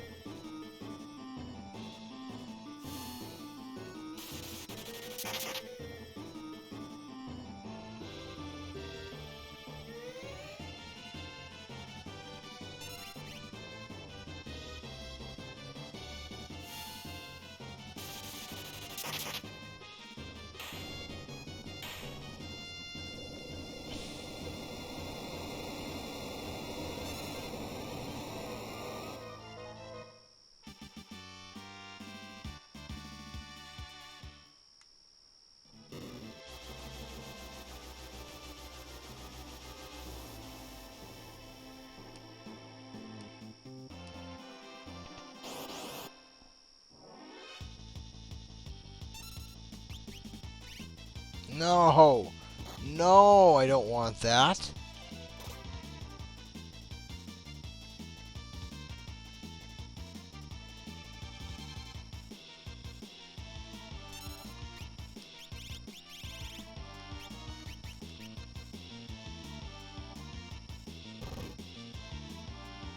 I thought Super Balls did more damage than that. No, I don't want that either.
Um...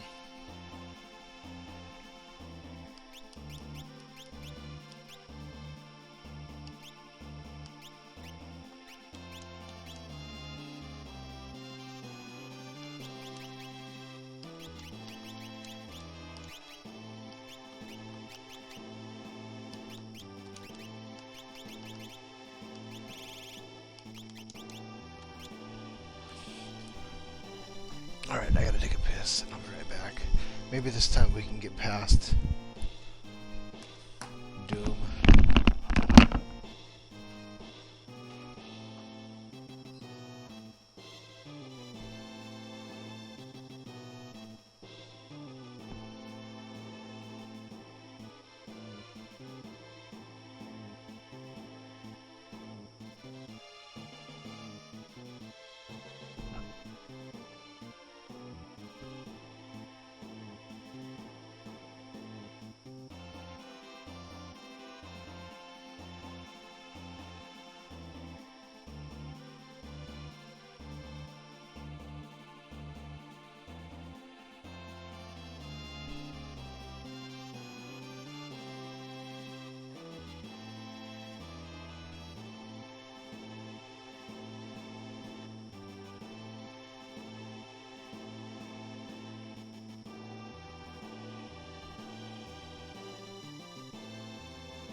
I'm already starting to think about the tiers, and I don't want to do that. I need to focus on the task at hand here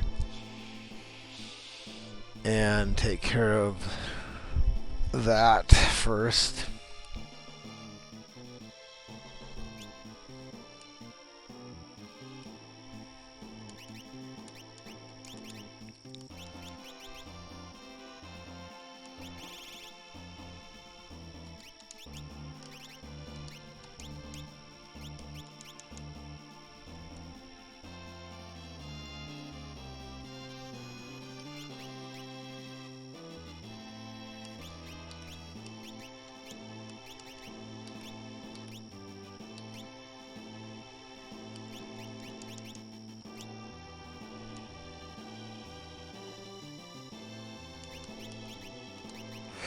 I got frozen last time, and I don't know if a ribbon will protect me from frozen, but I'm gonna try it.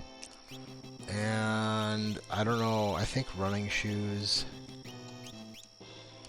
And we'll go...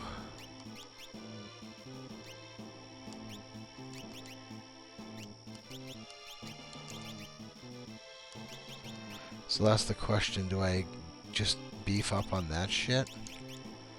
Or did I give him Force Shield? Yeah, I'll give him Force Shield. I think so.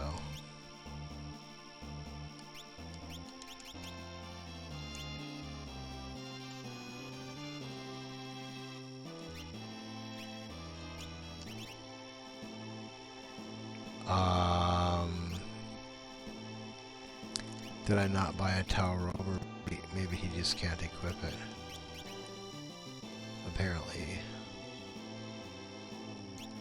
Apparently Mog cannot equip a tower robe.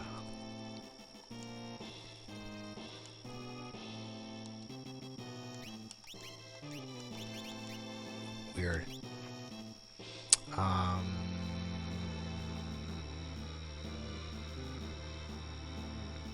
I'll take the attack. Alright, Aura Lance, Force Shield, Magus Hat. I'll take the offense. And then we'll give him earrings when we get there.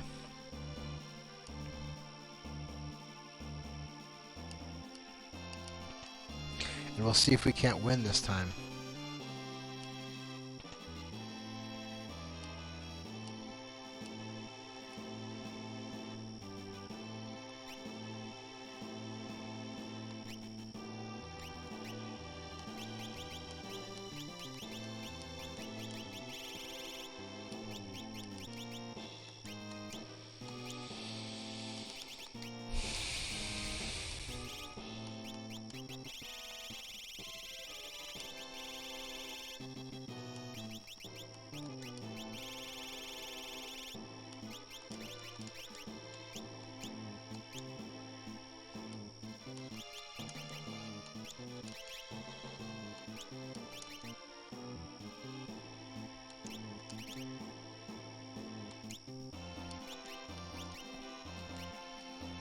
What we're using Pearl. He likes ice. Or he heals from ice. I wonder if he heals from like water. Non-elemental, we'll give him that.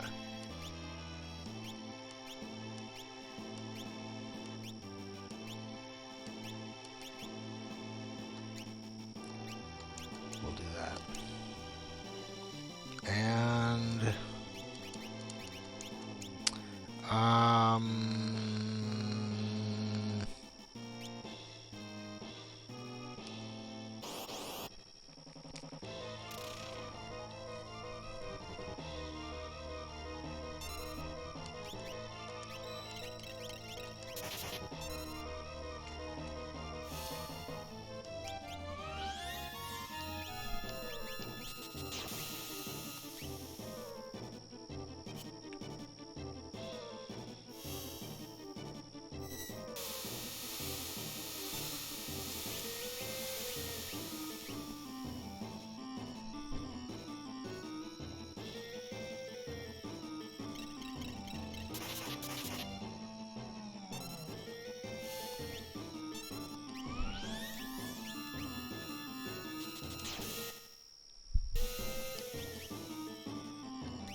this is it.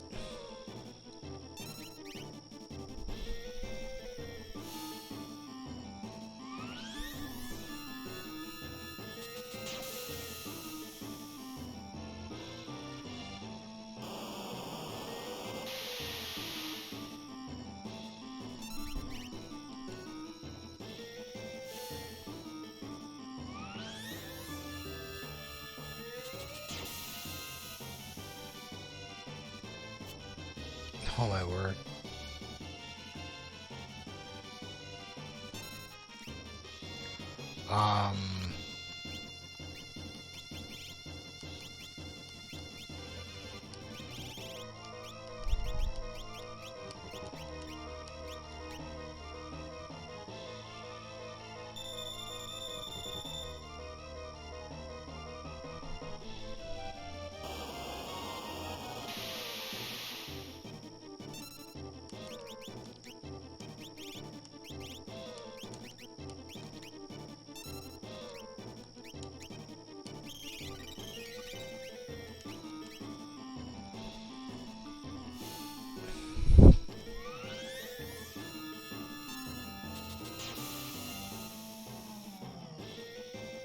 Oh, he's taking them away one at a time? Oh boy.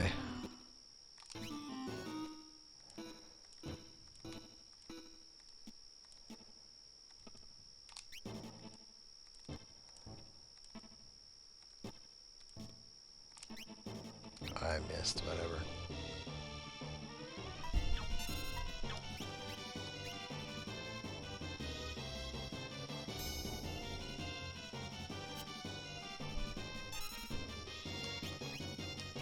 He has no magic. Neither does Mog. Um...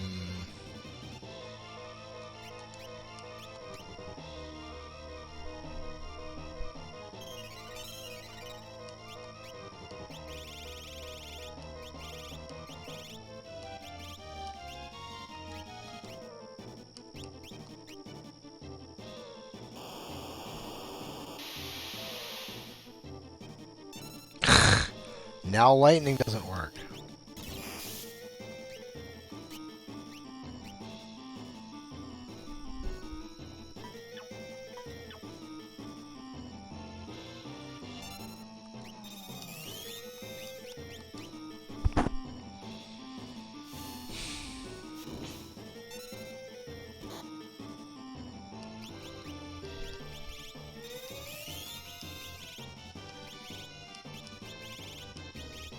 I should use the super balls.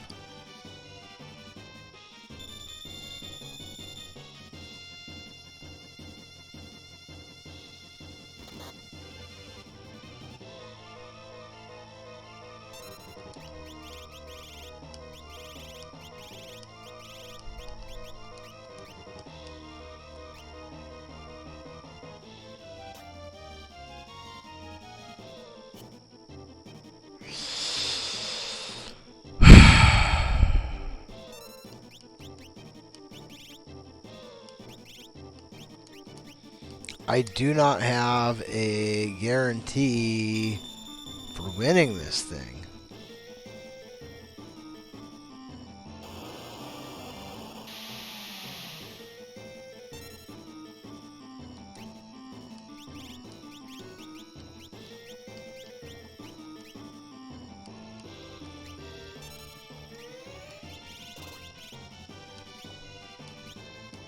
Oh, wow.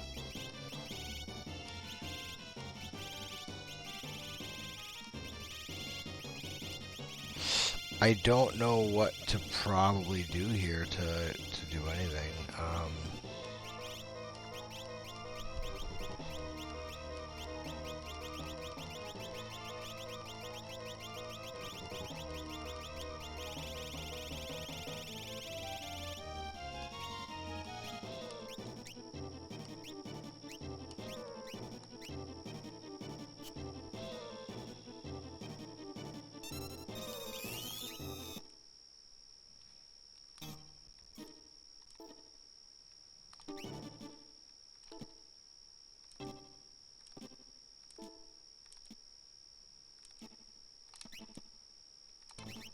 How did I miss that?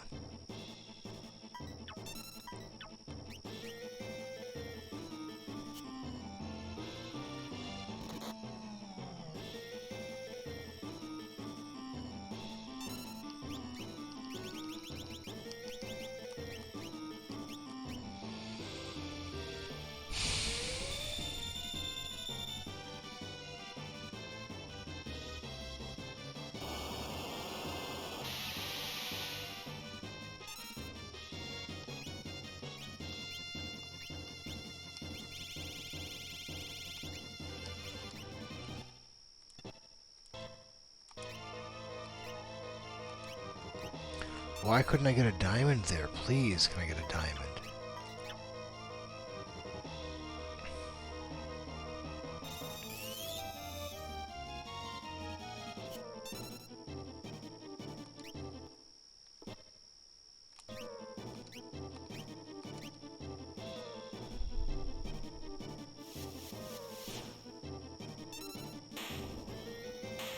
I gotta come up with a better plan. The pearl rods is good, but I need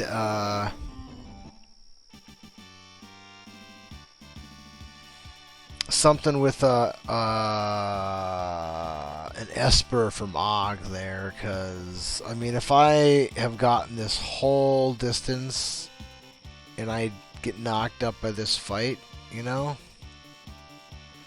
that's not gonna be, you know, I'm not gonna be okay with that. So I have to win this fight if I get this far, and I don't have a guarantee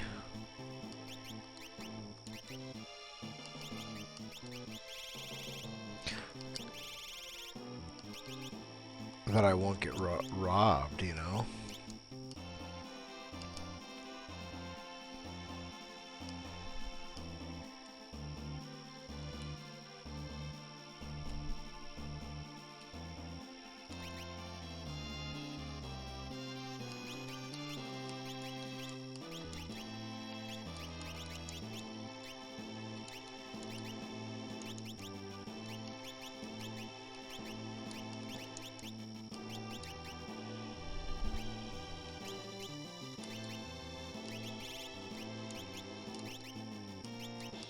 I could have given him Bismarck, I guess.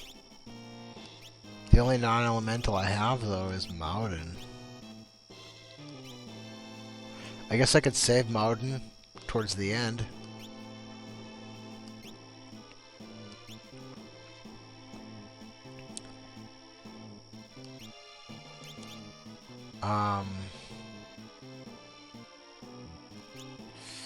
Yeah, I really don't know what to do about that.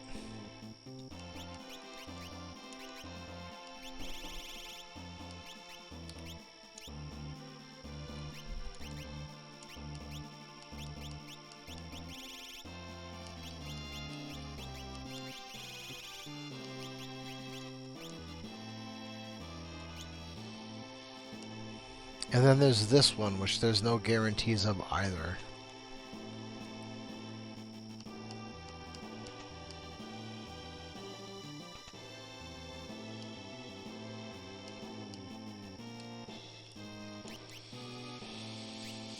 Um...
All right.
All right. Well, here we are.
After, well, hopefully I win. If I do win, which I'm not really sure, since I probably should have just made a save point there. Because, odds are I'm going to want to practice this. Because if I make it this far on a single run, I'm definitely not going to want to die.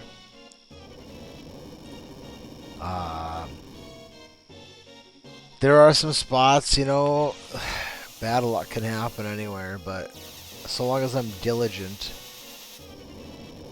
doom seems to be like the biggest concern of the whole run, outside of just pure bad luck. Um,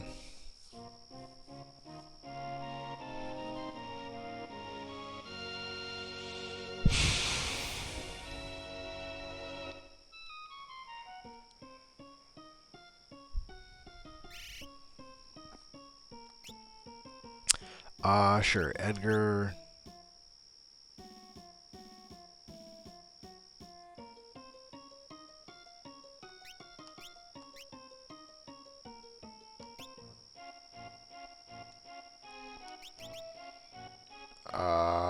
Edgar Sabin, I hope.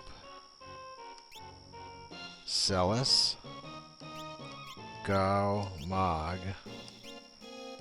I sure hope this is Sabin and this is Setzer.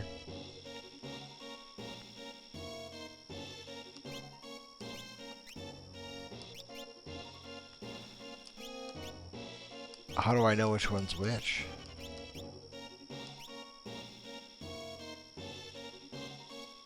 They're not in the order in which I acquired them.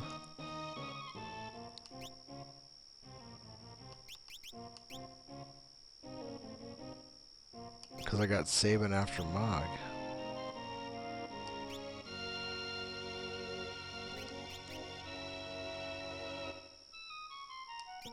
How do I know which one's which? This is probably Setzer right here.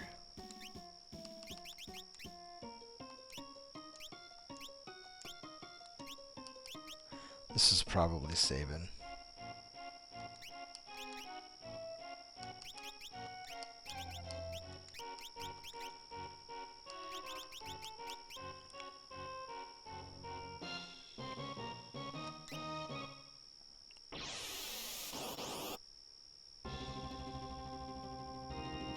Nope, it's the other way around. Okay.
Yeah, what am I doing? Why don't I just mimic her?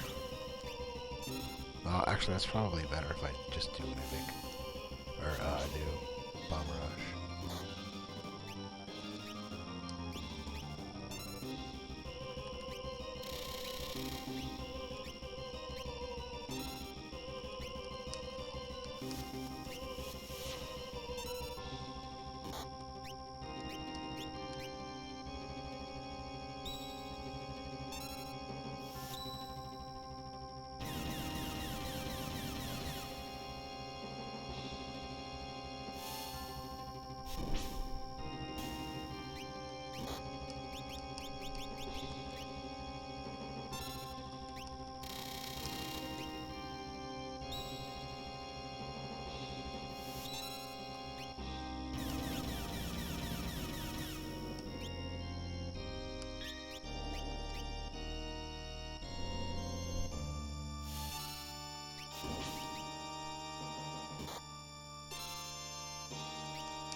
crap.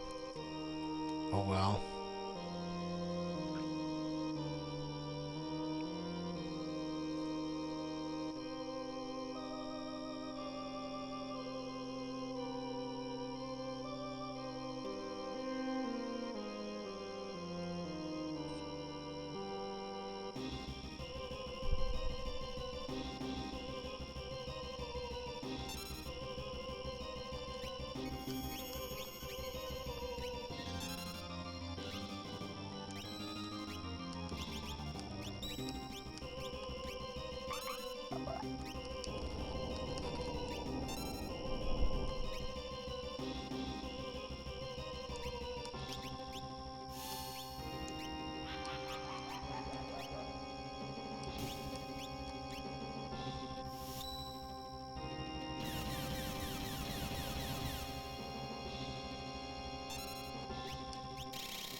I don't think I'm going to win this thing.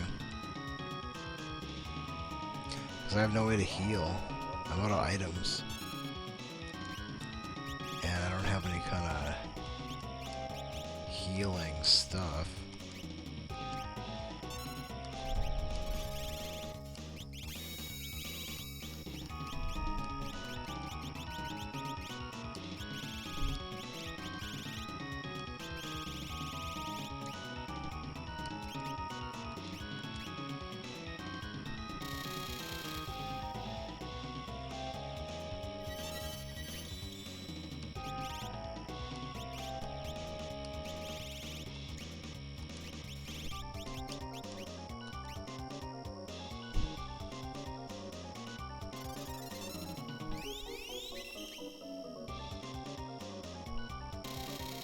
I guess cure 1.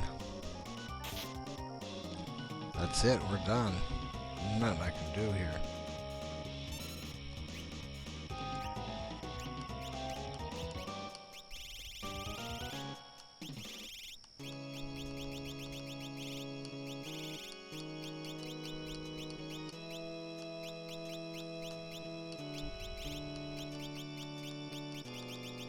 I don't have life, I don't have Enix Downs, I don't have anything. We're done here.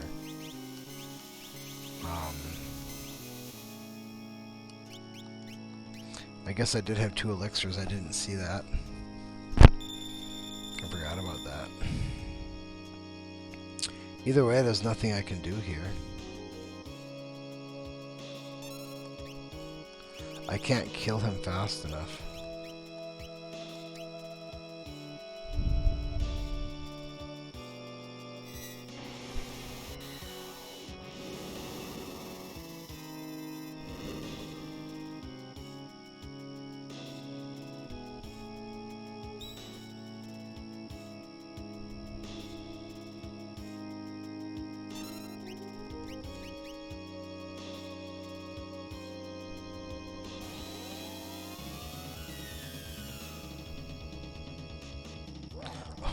Okay. So there's that.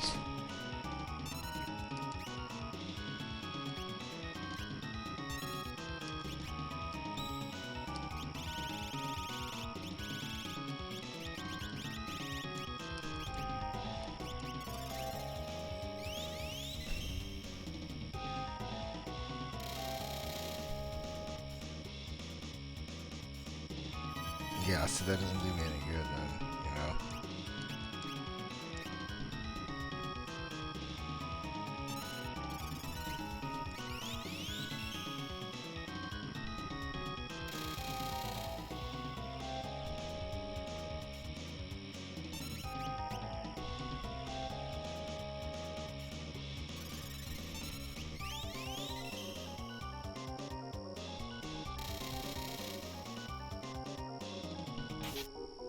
Yeah, see.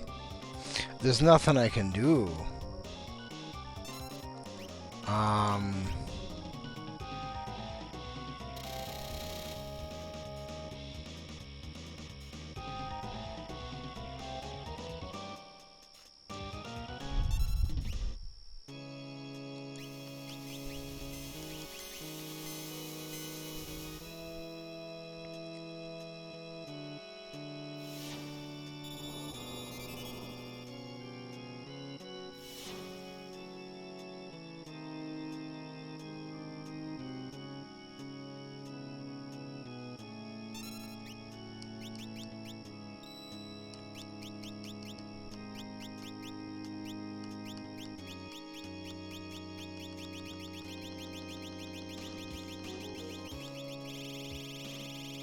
Actually, I should have left her in crippled status.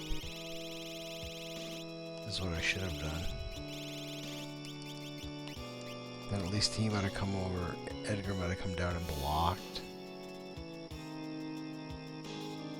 Possibly, there's that chance. Now there's no chance.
I guess we just sit here and wait for Goner then, I guess. Because we won't survive Goner. Or just that. Alright, so...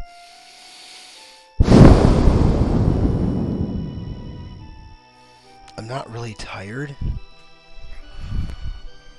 But it's 12:30.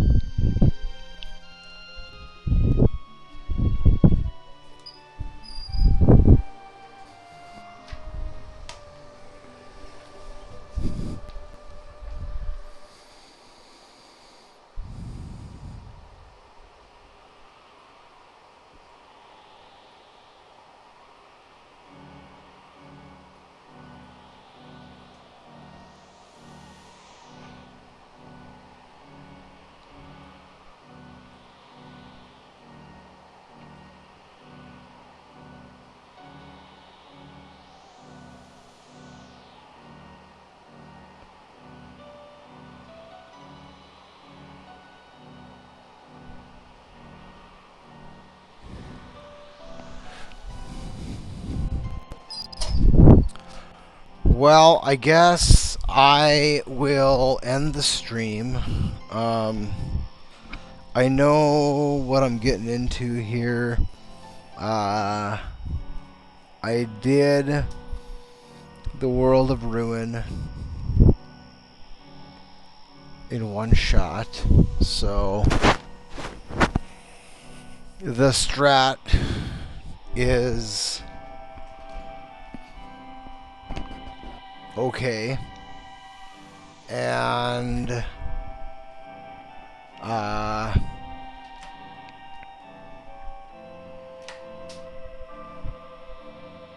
so I just need to work on the tiers, and once I get that hammered out, as far as, you know, what I want to do there, then at that point I'm gonna start making runs, and once I get to that point, I guess it's just a matter of time, and one of them will go through. But I do need to get a consistent tiers structure going there. I don't really have one for this group. I haven't used this group heavily, so I'm gonna have to put together something. I'm gonna need more Phoenix Downs. I don't have enough Phoenix Downs for that on the save file that I was... Well, and I could have bought more, but I'm going to have more Phoenix Downs so that at the end of a given tier, I can ensure that I have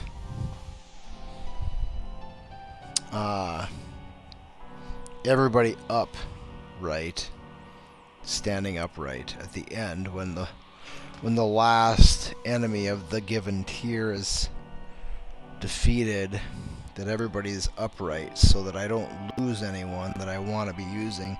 I think really what I want to have is Sabin.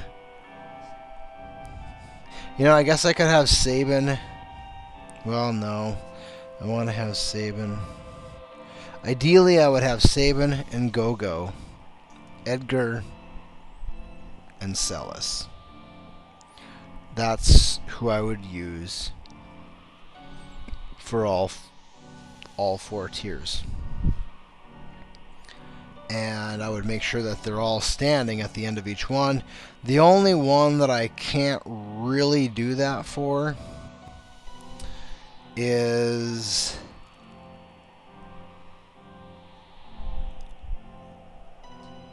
Um,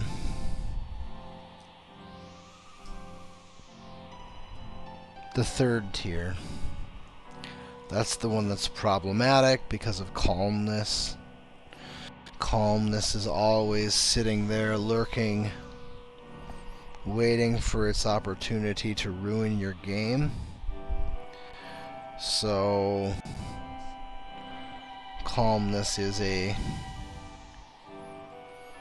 as always, a point of concern.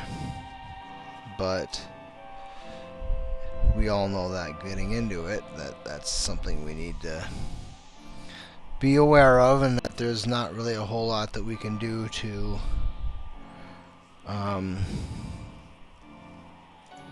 prevent that from happening. Although there's a theory that I had that possibly being banished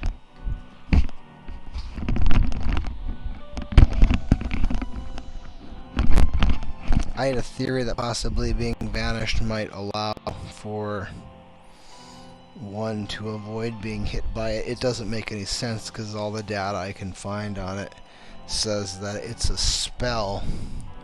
But when it misses, it says miss, and it makes a sound. And spells don't make a sound when they miss. Spells, it might just miss.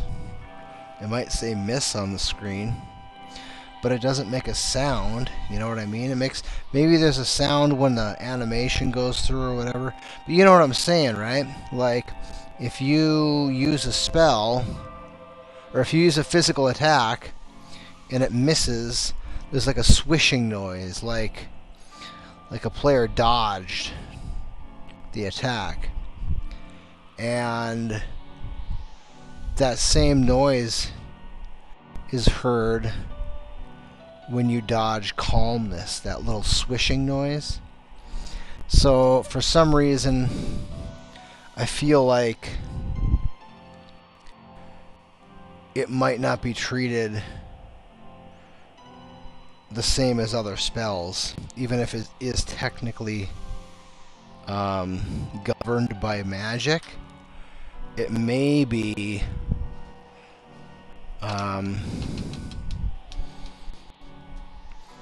functional, like a physical attack.